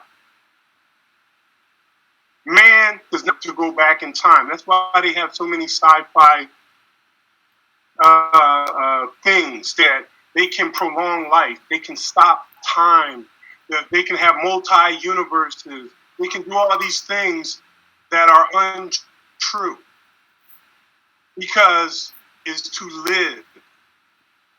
Live spelled as EVIL. So the more people they get there, the more people that believe in their ideology, the more they feel that they're going to live forever, when really they're not. Yeah. Biblical stuff here. I'm talking about stuff that is obvious and logical. Yeah, like with the transhumanism aspect of, you know, putting a person's brain into a machine to continue on like that. You know, that type of stuff. Like you seen any episodes of what was that? Altered Carbon. What's this thing? Yeah, I've seen some of those. Yeah, I mean, just they call them sleeves. Yeah, like that aspect. You know, they take your consciousness from this lifetime, they'll store it, and then find you another body to inject this into. This person was a criminal, so they had their you know, whatever they call it. I'll say tab. Let's call it the tab. They had their tab pulled and put into this place for criminals, and then they'll take Kurt's tab and put it into this person because you put the money up to continue living in another sleeve. So it's like they're obsessed with that type of stuff, man. Wow. Right. Wow. Yeah, they think that stuff is the new normal, you know, and I'm using that term with tongue in cheek because they want to redefine nature. Right. They want it. That's all they're doing. Organic approach to living one life away from an organic, natural life. They want us to live an inorganic life. And by living an inorganic, you elevate the ideas of man over the creation. That's what this is about. Yeah. 5G we did. We gotta have autonomous cars. We gotta have faster this. We gotta have more of the ends and devices. And what comes along with that, man has to feel, right? They have this perception that God can always watch you. God can always hear you. God can control these things here and there and all that, right? Yeah. Nature. They are mimicking God with technology. That's what they're doing. And I'm gonna tell you now, they're going to fail. They're going to fail as long as they're gonna fail no matter what we do. And we can speed up their failure by stop believing their lie. It's that simple. Okay. Wait, say that again. When we give away our individual power, we give them the impression that they're moving closer to God. When they're not. Yeah. Yeah, because I mean, there's nothing. That's the way I see this. I mean, there's nothing inherently special about these people. Exactly. Like nothing. Nothing. A lot of these folks never worked a day in their life. The so-called elite, like they never actually had to have a job like a regular person. They're like so detached from what we deal with that, I mean, it's at a point where they can't they can't relate. They can't relate. So they'll look at it from a synthetic robotic perspective. Like an equation trying to balance itself out. Like on the Matrix, for example. Like we're all just a bunch of numbers on a screen. Like, okay, so we have this much of this over here, and if we don't provide this, or if we do provide a surplus of this many people are going to die. It's like they're just looking at the numbers. They're not looking at the humanity aspect of it, and that's a lot of what we're up against. It's like they don't have that general human thought, man. So I don't know. These folks are lame. These folks are lame. Human beings just they fear dying. We all have a fear of the unknown, but they have doubled down on it. And I think certain individuals have become motivated to extend the idea that I keep hearing this echo. That's why I keep pausing now. Okay. They prefer a fictitious life because they don't trust an organic, natural life. And that's what this really, really comes down to. I'm talking about the root of the problem. Now, we can talk about the surface stuff all day. But the root of this problem is man's ability to mimic God. It's that simple.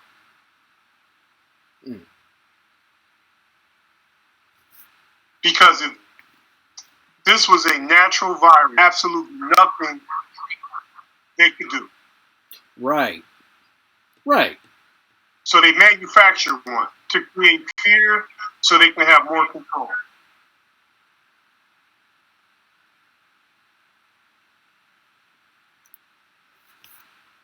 A lot of people are seeing right through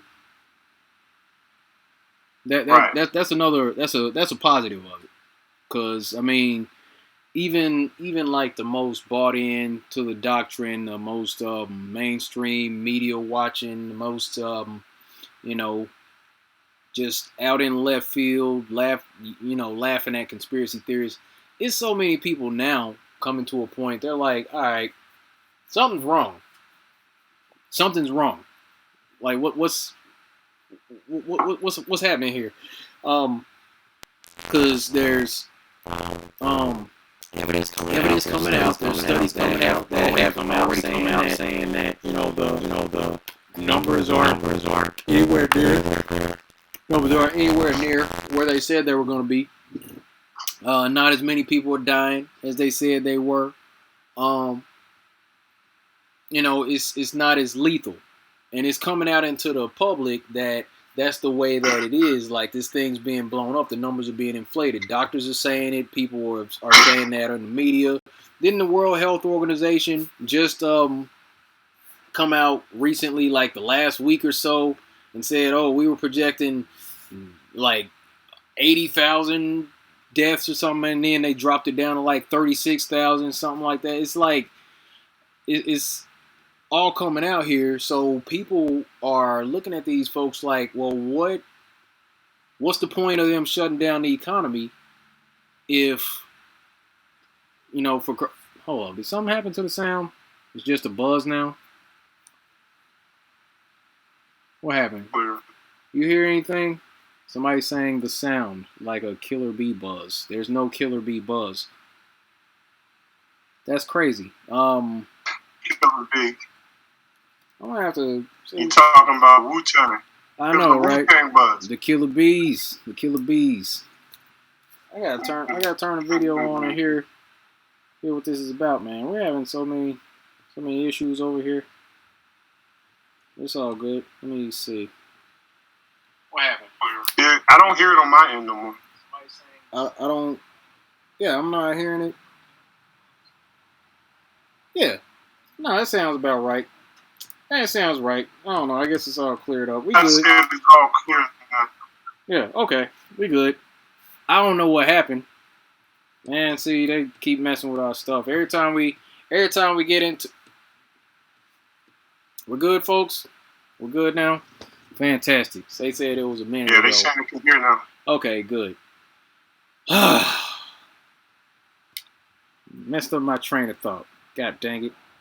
Where were we before the technical difficulties? These folks trying to extend their life. I mean, I guess we should talk more about law enforcement in the military. You can go there if you want, because that's pretty much the title. Yeah. It's getting warm over here. Gosh. Because I don't want people to think we're saying we should expect bad behavior from cops, some to a much higher standard.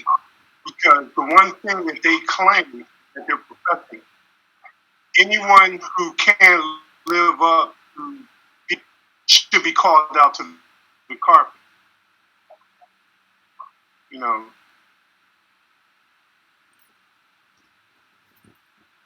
All right, what happened? Somebody said I sound like I'm on the ISS. God dang it. God, I hope I don't sound like I'm on the ISS. Oh yeah, man, that's crazy. Don't do that. Man, so y'all were talking yesterday about the military, man, and I was listening to your stream while you were chatting with those guys. Oh, okay. Yeah, I mean, I was over here. I was cleaning up, getting some things organized, getting settled in. Chopping up some fruit for my smoothie. That's what I've been drinking all day. Right. But I was listening to your exchange yesterday, man, and I mean, I am a little more hopeful about the military because I spent time in the military. I don't know about law enforcement. I do know in the military, everybody's not kicking in doors. Everybody's not a bloodthirsty killer. Everybody's not a robot. Everybody's, they'll sit back and they'll go along with it. Like you were saying yesterday, it's like they'll just sit back and go along with it until they come to a point to where they're like, nah, I'm not doing that. And I feel like you gotta keep in mind that the people's view of the military comes from what they see in movies. Yeah. They don't understand that it's basic civilian job in uniform. You still have people with families. You still have people working, towards something bigger and better, like going to college and preparing for the civilian world. You have people that have day-to-day lives, and for 8 hours a day, they play military. Right. And after that 8 hours, they're putting on civilian clothes. They're going out on the town. They're doing everything that we do. The only difference is that they are obligated to a part of the U.S. military. Now, when it comes to what they do, it's very departmentalized. Like you may have somebody who's a cook, you may have somebody who's a computer programmer, the supply logistics, a guy who drives a truck, a guy that that does paperwork in the office or whatever. So you have, and that is the vast majority military. What makes those people different than regular civilians? Before they got those types of jobs, they had to go through something called basic training. Mm-hmm. Now, the basic training as the identifier of what a military person is. But it's only training. So you go through 10 weeks of training, and then they go to an advanced individual training. And that's where they learn their job. It's all to textbook standard. Then they go to their actual unit where they learn how to do the job for real. On the job training. And a lot of times it's not textbook. No, it's not. Right. Like, I remember that part. No, it's not, man. All right, and this descriptor I'm giving them majority of people in the military. Yeah. Me, for example, you have what you call combat arms. All those people that I described previously would be combat support. Combat arms is a fraction of the overall army. A fraction. Yep. So the combat arms is made up of the infantry, artillery, tank, armor, and what's the other one? There's one more. They now have striker brigades. What the hell is that? Oh, the strikers. They got striker brigades. It's like the tank units, but they have the striker armor vehicle. You seen those? Oh yeah. Yeah. So I mean, that's kind of the setup now. Right. Yeah, that's another aspect. So who did I forget though? I got artillery, infantry, tankers. It's somebody else. Cavalry. Well, that's infantry. Okay. That's a subdivision. I can't remember. All right. There's somebody I'm leaving out. All right. Anyway. Okay. That's the percentage. That's about 20% of the military. Yeah. The other 80% is combat support. Right. Pushing papers, logistics, medics, communications. Yep. Stuff like that. Yeah. You know, and they support the combat effort. So while people are doing this, they're doing it approximately 8 hours a day, Monday through Friday. Approximately. Like right? a job. Most military people don't work on the weekend. True. I know I didn't. I didn't either unless I got forced to. Or if we got to go to the field, then yeah. Yeah, you go to the field and train or whatever. Right. So these little details, many people don't even know the military functions that way. They think everything is basic training. Yeah. And it's not. They think that like the vast majority of people are combat, or exactly. Or in the conspiracy theorist truther community, anybody that was like affiliated might very well be a agent, military intelligence, something like that, sent to infiltrate. Those are another combat support. Military intelligence, they don't go in the front lines. Yeah. Right. You got a whole police system in the military police. Mm-hmm. You have a whole legal system. The JAG. Soldiers and military people are subject to the Uniform Code of Military Justice. So they have a different legal system than average civilians. And the penalties are much harsher because you can't even post bail and you can't get probation. That's crazy. Yeah, so let me give you another example. that people don't know about the military. You have to pay your bill when you're in the military. Because if you don't, a collector, all he has to do is go to your commander and complain that you're not paying your bills. Yeah, that's true. And if they do that, you can come up on conduct unbecoming for not paying your bills. They can garnish your wages just like that. Yep, I saw that. That happen.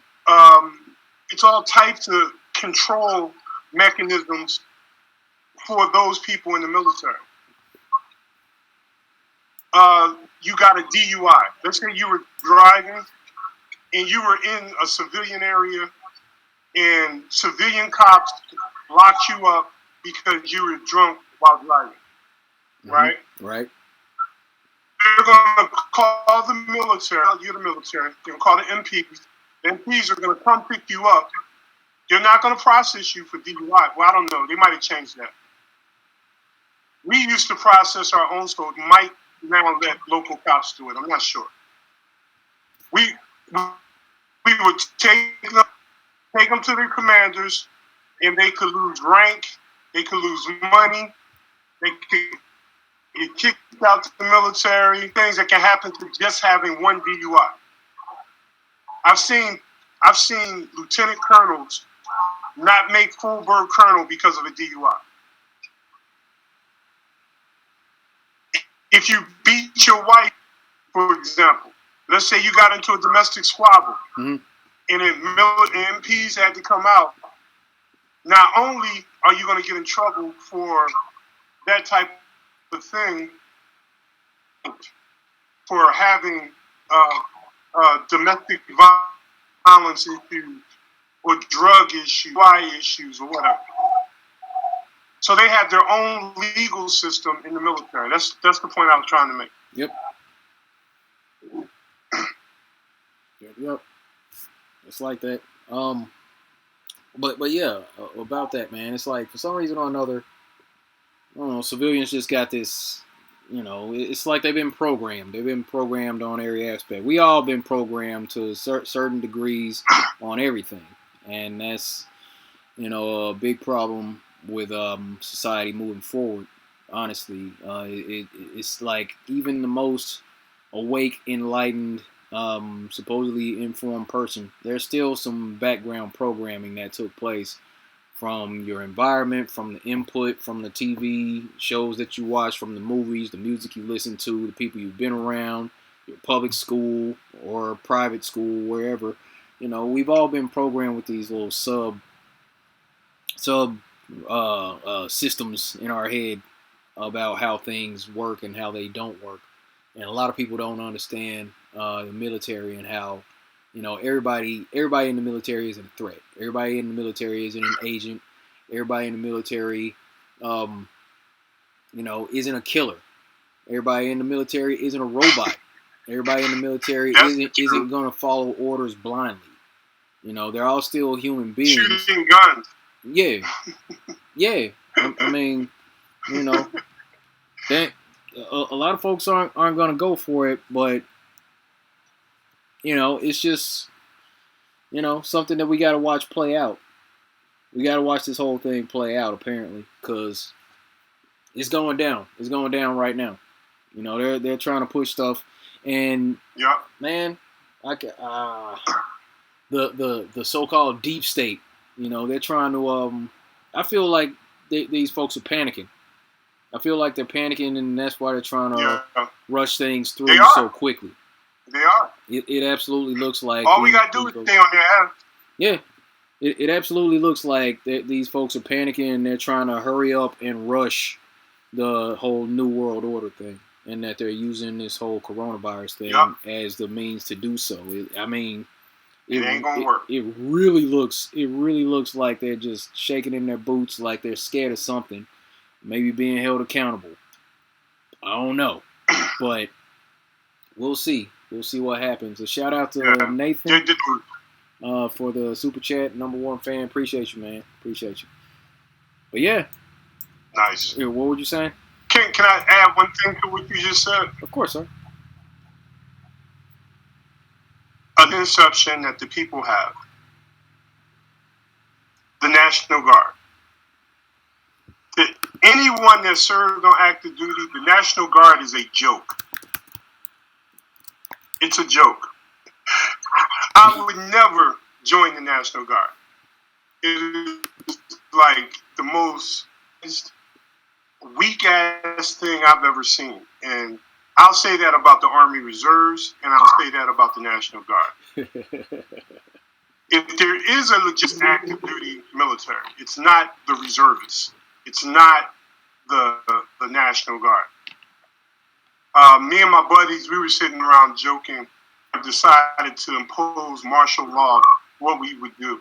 We were talking about walking up to these guys, slapping them, and taking their guns, and taking their tanks, and taking it from them, because the National Guard is a clown show.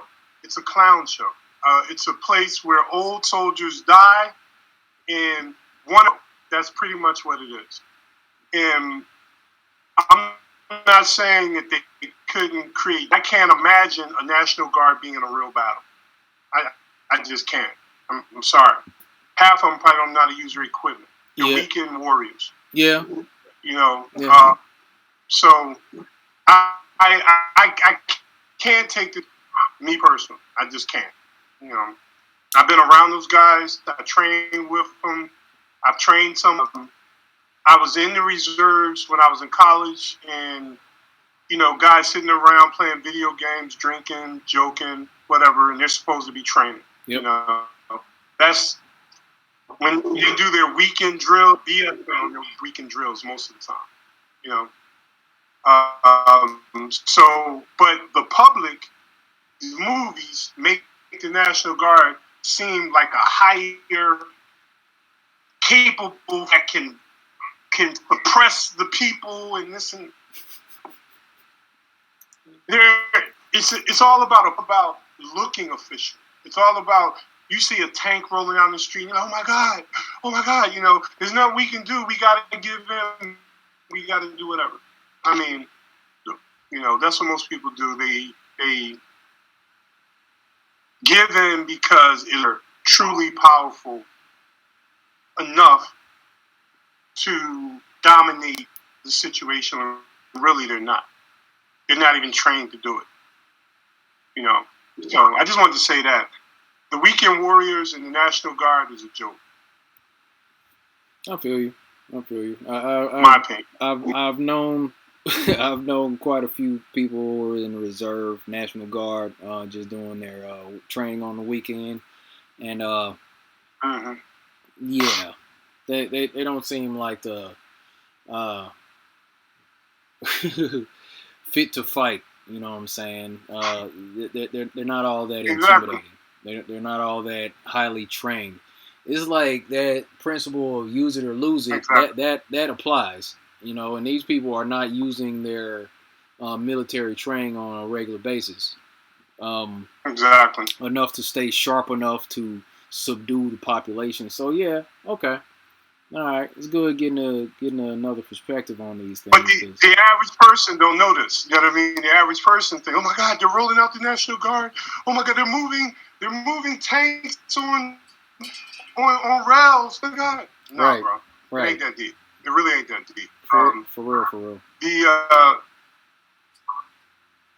So they wouldn't do a show of force, because that's what it's about. It's a show of force to get compliance. Even, you know, line up in riot gear and stuff like that. But all that stuff is a show of force. If the population want that stuff going, run those people out. The one other factor about National Guard, what are they doing when they're not weekend warriors? They're civilian. Right. So if you are part of the Virginia National Guard and your job is to kill you, you're going to have a problem. You're going to have a serious problem. You know what I mean? If you're part of the Michigan National Guard and your job is to roll out into Detroit and start killing people, you're going to have a problem. You see what I'm saying? Yeah. So when you start thinking about this stuff logically, it's more a surface project this image of power that really isn't there.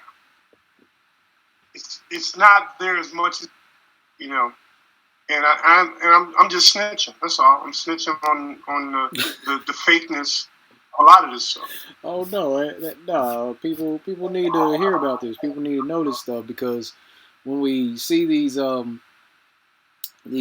commercials, these advertisements for the military, National Guard, Reserve, stuff like that, you know, they always got the music playing in the background. They're in a professional setting. They always zoom in on the people. They look like they're sharp and they're ready to go. I was deployed with a National Guard unit. It ain't like that. You know what I'm talking about. Like, I was deployed with a National Guard unit. I was around reservists, and the vast majority, it wasn't like that. They weren't ready. They weren't ready for that, like, street combat. He said get the Michigan National Guard and head into Detroit. Oh no. All right, we're on scene with the California National Guard. It's gonna look like it's martial law, but yeah, it's gonna be problems. It's gonna be problems. Because you know they didn't succeed with taking our guns. Well, California. Right. Well, I don't know. Not all of California. That's what they're. That's what they're doing. A lot of guns in California. Yeah, it's a lot of guns in California. I'm sitting here trying to just think through the process how they, you know, National Guard controlling the population. How are you gonna do that? I'm trying to imagine. Think about it. Like Till Summers, she said the purpose of a military is to take away the freedoms of people in other countries. She's right. Yeah. That's what it is. Because most people in other countries, they fear the war machine, right? So when we roll in, it's all about our will on them to do what we want them to do. That's what it's about. Now, when you reverse that and say, okay, U.S. military, impose your will on the people of the United States. Different dynamic because the people in these military units are from this place, and it'd be a serious morale issue. A serious morale issue. I said that earlier. That's number one, to manage the people, to actually fight the people. That's one. I'll give you an example. Mm-hmm. There were numerous cases during Vietnam, killed their lieutenants. Lieutenant says, do this, do that. And if they thought that the commander was putting them in harm's way to kill the commander. Really? Or to kill the lieutenant. Yeah. It was tons of that. They tell them to go out in the bush, and there's booby traps everywhere. And they were like, I'm not going out there. And they said, yeah. And they would start moving, and they'll make it seem like there was a sniper that killed the lieutenant. And then stuff like that was happening. Yeah. There were a lot of units that a lot of officers that died by the hands of their own men. I could see that. You know? I could see that. Yeah, and plus it wasn't a volunteer army. It was a draft. Right. So, I mean, if I thought you were putting me in harm's way, if I could find a way to take you out, we take you out. You know what I mean? Especially when they get in that environment where there's a lot of death and, you know, and it can easily be masked and all that. Yeah, like if the squad decided that... But there's tons of cases, young lieutenants dying very early because they were overzealous. And they always say that the enemy killed them, but It was a lot of times it was their soldiers. Wow. I didn't even think about that. So there was a rebellion in the Vietnam era that we can go back and actually measure. So what will the military do to our own people?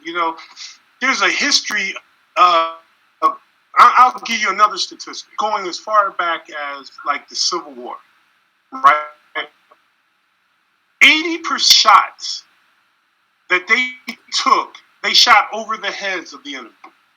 In the Civil War, they shot over the heads of the people. He had anybody because they didn't want to kill nobody. Right.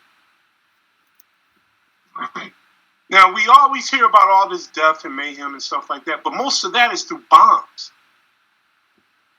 Most of it's through bombs. In this era, it would be drones.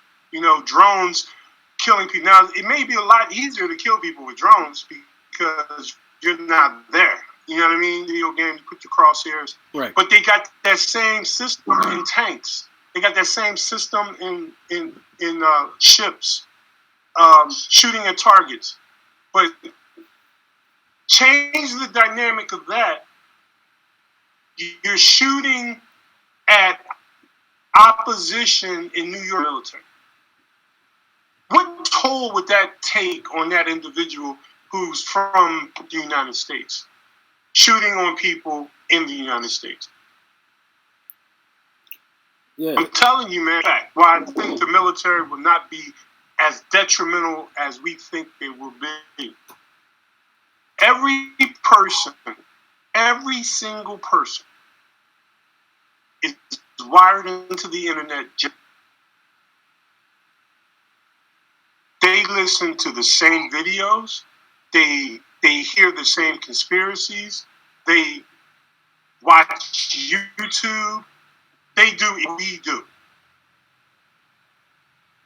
I just want y'all to think about that for a second. Don't think the military isn't allowed to be on the internet or on Facebook or on social media and all that other stuff. When the word gets out that you, military guy, is killing in your own community or people of communities throughout the U.S., who wants to be that guy?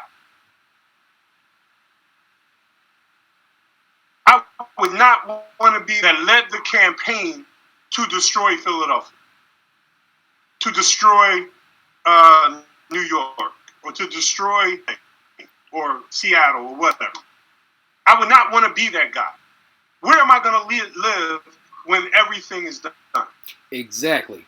That's how safe is my family and children going to be? Yeah, because they still have to live among us when they take the uniforms off. How many soldiers will be targeted? How many soldiers will be targeted for their contribution to killing Americans? Right, they would have to separate them from society. Exactly. Now, they can do that and they only go to foreign countries. How are they going to separate them in our own country? What if they're just going to put them on military, protect them 24 hours a day? That's going to be a prison for them. Yeah.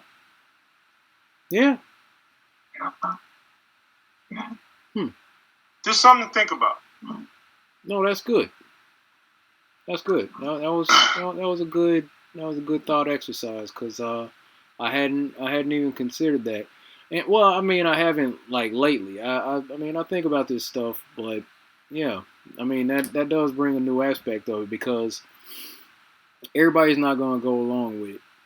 And if you start telling people to kick in doors on American soil, a lot of those soldiers, they're like seeing, like you said, they're seeing a lot of the stuff that we're seeing. They're seeing things unfold. They're seeing people being arrested for dumb stuff.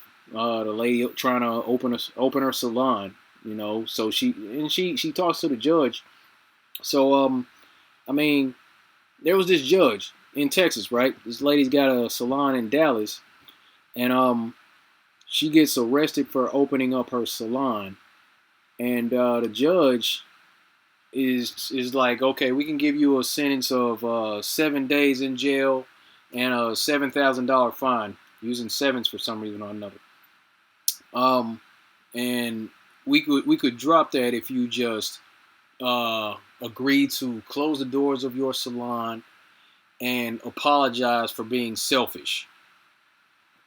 I don't really see how that judge making that request could cancel out something else like my bad. These political figures are being exposed. They're being exposed right now, man. But like that type of stuff is going on. These soldiers are seeing these type of things going on right now, just the same as the rest of us. You're right. And since they're not all robots, since they're not all humans, hell, there might be a couple of soldiers in the chat right now watching this whole thing. I've seen a couple of them comment, or at least people that's been familiar with the military. Yeah. Yeah. You know what I mean? I mean, they don't have as much control as we think they do. That's my point. They have a great way to show force, but they don't have a good way to execute force. Most the success of police and the military is based on compliance. The more you comply, the stronger they appear. When you don't comply, quickly you will learn how strong they really are. It's that simple, you know? Why do you think when there's a fight in the neighborhood or there's an incident in the neighborhood, 4 or 5 police cars show up? It's a show of force to get you to comply. That's why they do that. That is a strategy. We teach that as a strategy. Mm-hmm. You know what I mean? It's a strategy. If they see the lights and all the cars, it may only be one person in the car, but you see 5 cars, that's only 5 people, but it's an incident that has 20, 30 people in it. All of a sudden, all those people are complying because they see the cars, they see the uniform, they see the guns, they see the lights, they hear the sirens. That causes people to comply. The military operates the same way. It's called show of force. You show a force. Now, the question is, do they have the will to win? I don't think they do. I don't. You know, I don't think they have the will to terrorize U.S. citizens. They don't have that will. Now, how could they? You know? Yeah. How could they? But if you watch the movies, all of them got the will. Right. You know, you watch Netflix, they're going to do it. It's coming. It's coming. It's programming, guys. Even Netflix is a show of force.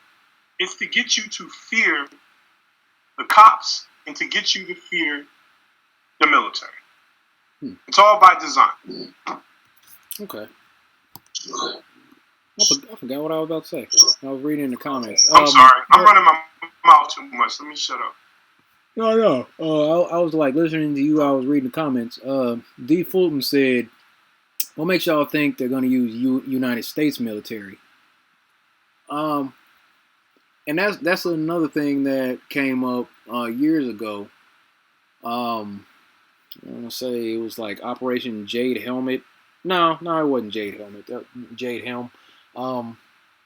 It was going around that there were already UN troops on U.S. soil already, and that's who would be the ones enforcing the New World Order. Would be troops from the United Nations. So if you bring like the U.S. soldiers, they're probably not going to play that game. Like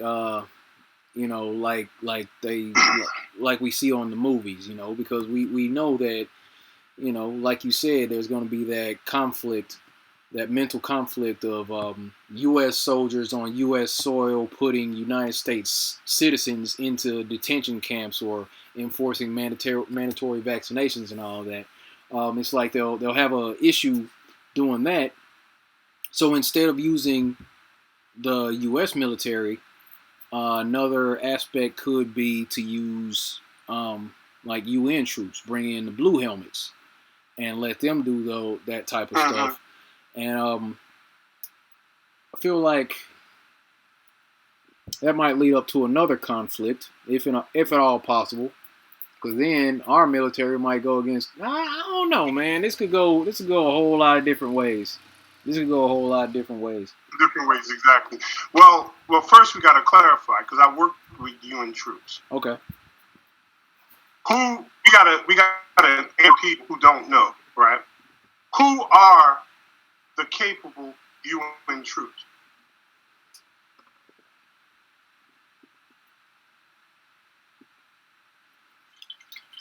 I don't know. The U.S. military. The U.S. military owns the UN.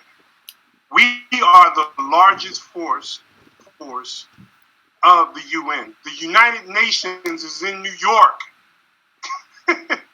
We own the United Nations. We built the United Nations. We fund the United Nations. Either way, if they were going to put a force together, it's capable than what we have. So that means our soldiers would have to sit on their hands and watch foreigners killing Americans. Not lie. The other factor that people are forgetting. We have about, I think is 1 million. I forgot the numbers, the most recent number. Like 1.5, 2 million service members active duty right now. How many veterans do you think there are, like myself? In you? How many veterans been through the training, who do understand the military, are living now in this time? And what do you think we're going to do when a foreign United Nations decides to start killing Americans? What do you think we're going to do? I'm going to have a slight problem with that, personally. So impress the active duty. What are you going to do about the trained veterans in this country? They got them. So their power, I said this earlier, their power is based on getting you to believe they are powerful. That's why they got to get rid of gun control. Because they know something like that pop off, people like me, we're grabbing guns and going to the streets. And we're going to test the blue helmet. We're going to test leaders against America who call themselves active duty military U.S. We're going to test them. It's not going to be an easy fight. No. So, I mean, I'm going to tell you this. There are groups, when I say groups, large groups of people, right, that expect that to happen. And you know what they're doing right now? They're training. Fight any opposition that is going to attempt to create real tyranny in this country. Man and woman who ain't going to have it either. So you're going to kill all these people? Is that what they're going to do? Nah, I don't see it. I don't see it. I don't. They're fighting for us to comply.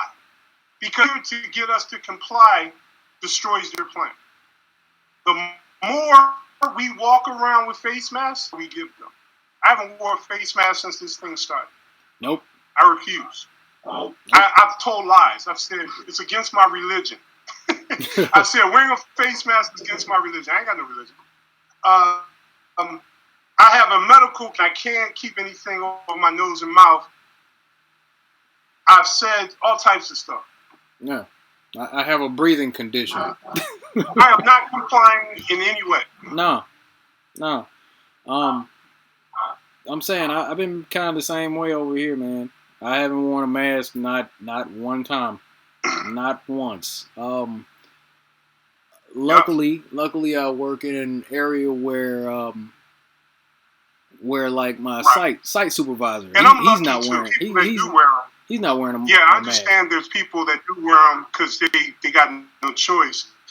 But I've been lucky. I don't have, because yesterday, couple days ago, I walked into a convenience store and they said, "Oh, you got to have a mask on." I said, "Oh, thank you. I just saved some money." I turned around and left. Yeah. Good one. I saved some money. Thank you. I was going to buy BS anyway, so thank you. Right. You know, if you want to get extra money and stimulus checks and all that, I'll pay somebody to go in the store for me who wears a mask. I'm not wearing a mask under any condition. So I feel you. Where I see this. Yeah, I mean, that's why they got door knockers and other stuff. You know, let somebody make some money wearing a mask to go grab your food for you. Oh look, I'm wrong. I'm not having it. I'm not participating. As best I can, you know, that's what we all gotta do on whatever levels we can. Just resist. And what I was saying, like last week was everybody needs to just decide that we're not doing this anymore. You know, I mean, we all know it's fake. We know that the numbers aren't right. We know it's not as deadly as they're saying, and yet they keep trying to push stuff to the next level. Like everybody needs to just get on back with their life, get back to living. You know, people need to open their businesses up. People need to start going back to work. The ones that want to stay home, and be scared. The rest of them, everybody else, just get back to it. You know, it's not on the government to tell us whether or not we can leave our homes because it's safe. I mean, it's obvious. It's obvious in so many different ways that they don't care about our health like that. You know, it's obvious that they're not worried about the human condition. They're not looking out for our well-being on such a regular basis, or so strongly that they're like, oh no, people, we love you so much. There's this scary disease out here spreading amongst all these people. Y'all, you need to stay at home. You need to. You have to stay here. Right.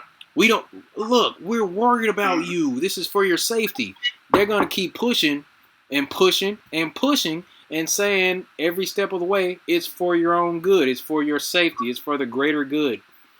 So we can get back to the new normal or something like that. You know what I'm saying? It's like under these false pretenses, like they're actually looking out for us. That's the part that gets on my nerves the most. Like, yo, how many times have people...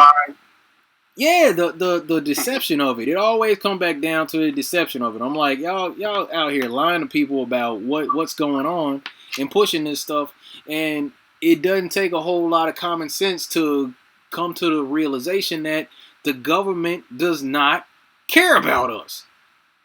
They don't care about us to a point to where they're actually worried about whether we're going to live or die because of getting the sniffles and a little chest congestion. You know what I mean? It's not that serious. That's the part that gets on my nerves, man. Just lying about that stuff. Yeah. Well, that I'm gonna do. I was gonna do it today, but I don't know if I'm gonna do it today. If not today, tomorrow. This. I think we are witnesses of a war that's going on. I think we are. There's something happening that we don't know about behind the scenes. I'm not talking necessarily QAnon. I'm talking, and if you start connecting the dots, you're going to see that there's opposing forces. Like, the easy thing to do as a conspiracy theorist is to say that this entity is controlling everything and making things happen. I don't agree with that.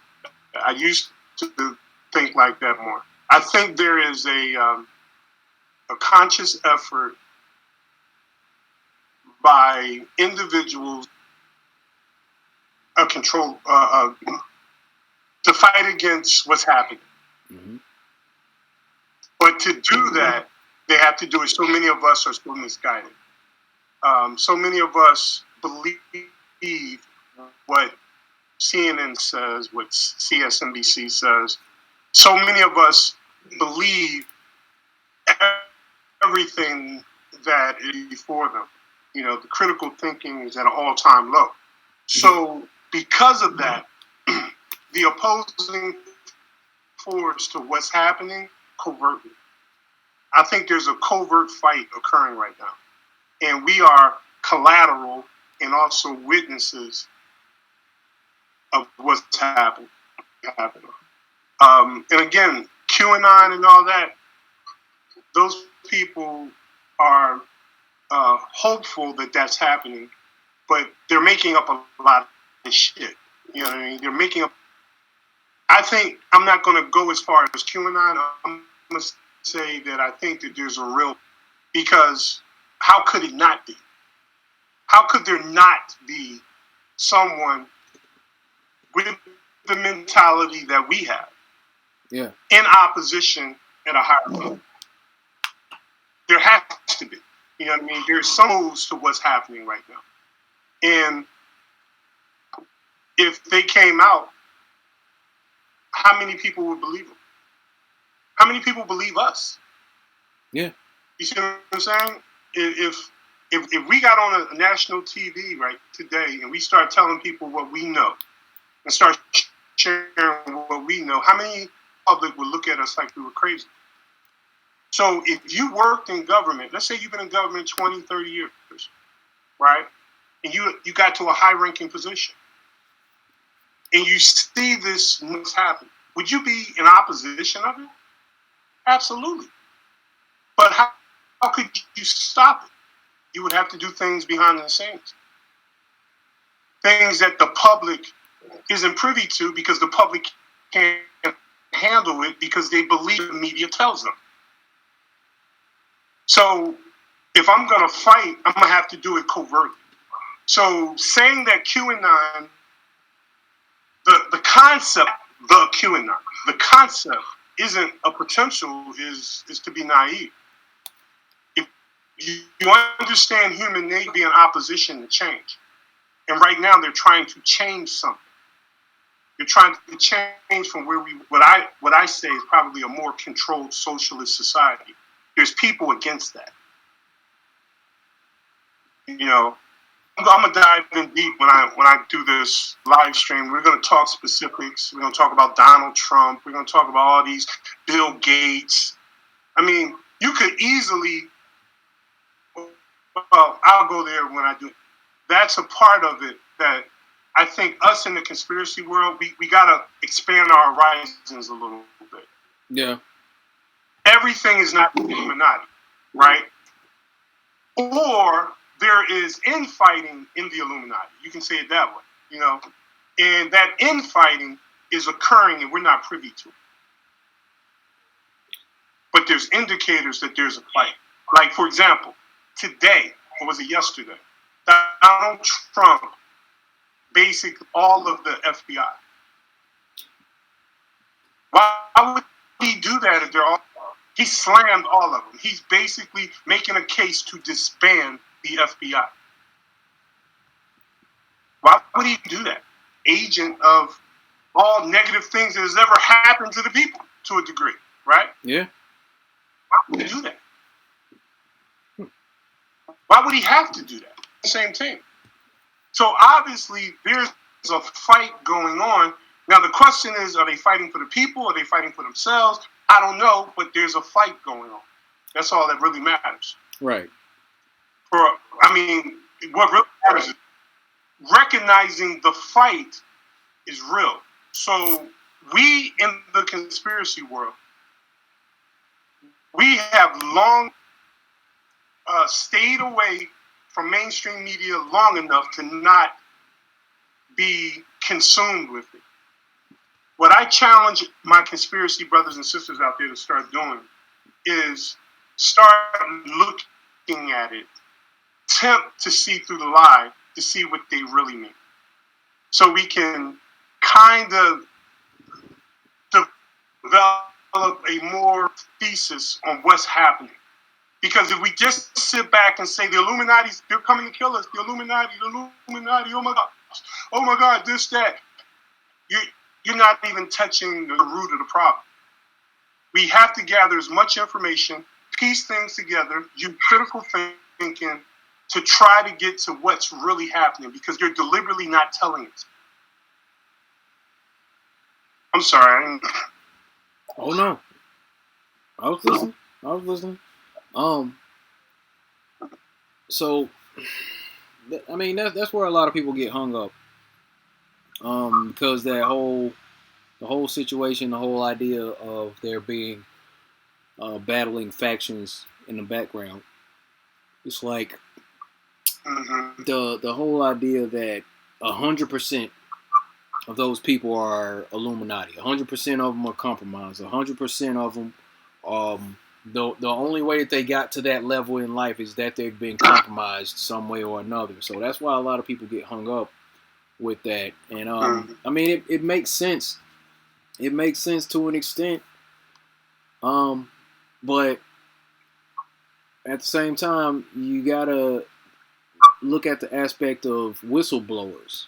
There's people who got in there to a point to where they already knew that if they spoke too much about what they knew, that they would possibly risk their life by doing that. Just like the lady, the female doctor that just came out, Judy Mikovits, she went out there and I mean, part of that interview was, hey, you were in there. They put you in jail, so you know, and discredited you because you were coming out with information that they didn't want to come out. You know, they've attempted to silence you before. You do understand that by doing this interview in specific, you are risking your life. She's like, yeah, but it has to be done.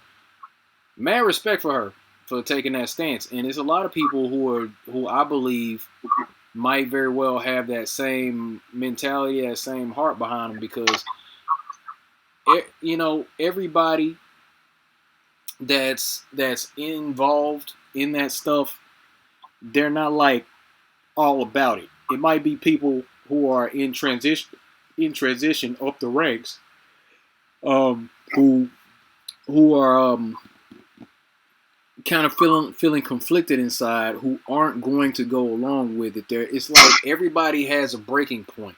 Everybody has a point of morality, like, you know, to where you can take me so far, and then I'm going to cut it off. Like, for example, there was that banker. I believe he was like a Dutch banker, something like that. And he was talking about how he had rose up through the ranks and he had went to some of these parties and he saw some crazy off the wall stuff, and he just kind of shrugged it off as maybe it's just how they live. But then they invited him to one of these things and they were trying to get him to do like child sacrifice, and that's where he was like, no, I'm not going there. So it's like, you know, understanding that whistleblowers come forward, understanding that people, you know, have principles about them. You know, that also helps with the idea that there may be something going on behind the scenes, because everybody isn't lockstep with the plan, you know, the agenda. Everybody's not down with it. So it could very well be people operating inside that system who, you know, to the outside may look compromised, but at the same time, they might just be going along with it, or they might be like a double agent, something along the lines of that. You know what I'm saying? Like, it's possible. It's possible. So I get it. Likely. It's not just possible, it's likely, because if they're together, you wouldn't have to have behind the scenes. You wouldn't have to have a deep state. It would just be the state. Yeah. You see what I'm saying? Yeah. So just by we knowing that there's a deep state, we know everybody's not involved. Yeah. You wouldn't need a deep state if everybody was involved. You see what I'm saying? So there are numerous people part of the deep state that are not a part of the Illuminati. Because the Illuminati, if the Illuminati was truly powerful, why is it secret? Yeah. It's secret because everyone's not in it. Right. It's very simple, right? So to think that you're all in the same game is to be naive. So it also means that you don't understand human nature. You don't, because you can't take everyone in humanity and put them in one group. There's always going to be an outcast. There's always to do it their way. It's always going to be someone that wants to start their own group. It's human nature isn't where everybody's in the same group. So once you understand human nature and you look at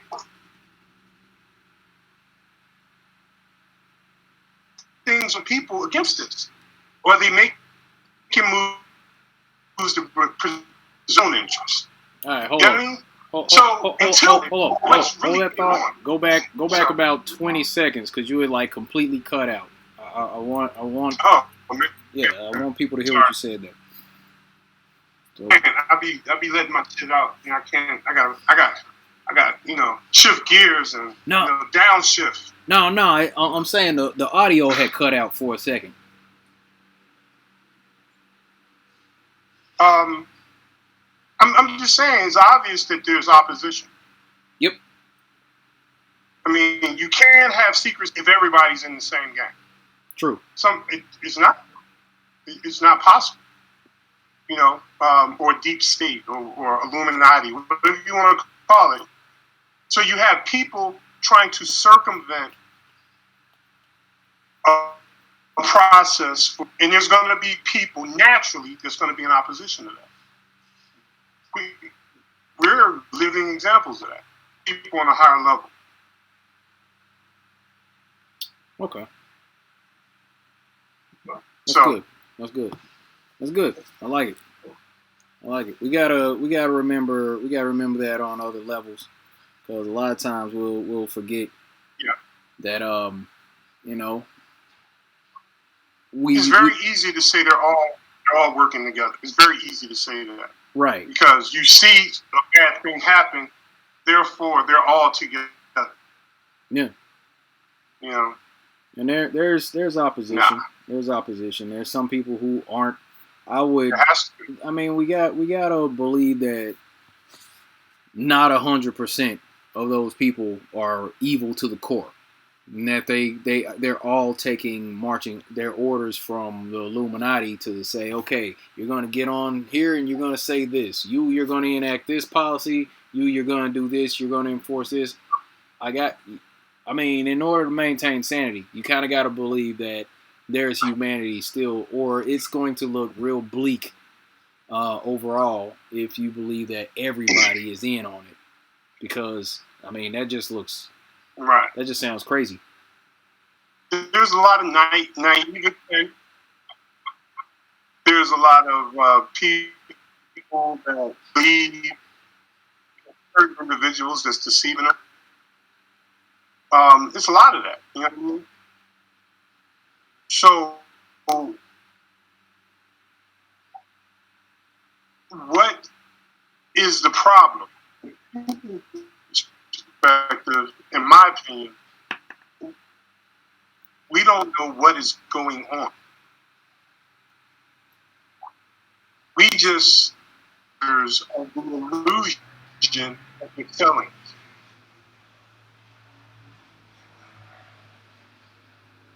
So I think we should dig in and really understand to the best of our ability what really is happening.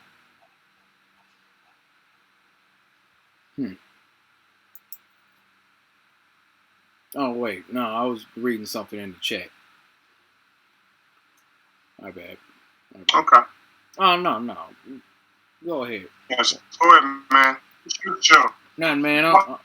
I'm chilling. Man, I'm about to run out of gas. Shoot, I need a nap. I'm old. Okay. I'm old out here. All right. so we might have to pick it up. I don't know. Maybe have a chat tomorrow, man. I wanted to put together some notes to talk about a few things. I definitely want to hear what you got to say concerning the whole Q aspect and what's going on there. So I'll be tuning in whenever you get around to that one. Yeah. Well, I think in a summary, I think a lot of it is just hoping people, thinking people on the right. That's all it really is. They want to believe there's a savior that's going to save them. Yeah. Camp. Well, anybody think I'm in that camp? I'm looking at this analytically, looking at it logically. There's something going on. That's what I'm thinking in my response. There's something going on, and we can learn more. That's pretty much all I'm saying. True. Yeah. All right. Well, yeah, man, we'll go on and wrap it up here then, because man, it was like this might be a world record for this channel, like longest stream ever. Well, you hang out with me, people doing 12-hour live streams. Right. And that's cool. I didn't take that 5-hour energy. I grabbed one. I didn't take it though. I was supposed to drink that. But yeah, man, appreciate you coming on, dude. Good talk. Anytime, brother. Man. Yeah, I'll be getting with you. Now we got a different format. I was about to go grab this cord and plug it into the laptop from the modem, and maybe that'll help with the stream quality. But we'll be, I'll continue working on this thing. I got a 3-day weekend, so I got Monday off, so we might, I'm definitely gonna be trying to go live a couple more times this weekend. So y'all be on the lookout for that. But yeah, appreciate it, man. Appreciate it. Like to thank everybody for coming out. Let me see where we at right now. All right, looks like we got 134 likes on this one. Y'all tripping. Give the video a thumbs up, like, subscribe, and all that YouTube talk and all that. Appreciate you all showing up, man. I really do. Got 108 live right now. Shout out to everybody who put in on the super chats and all. Really do appreciate that. I get to go back over these. Freedom Fighters, appreciate you. Jamar P, John Lloyd, thank you very much. Freedom Fighters of Texas. Chucky Star Wars, appreciate you. Brushing for Greatness, thank you very much. Cynical Skeptic, Nathan Clendenin, appreciate you all. But yeah, we're gonna go ahead and close this one out, y'all. Appreciate it. Thanks for tuning in. As always, be good to each other, take care of yourself, and stay flat.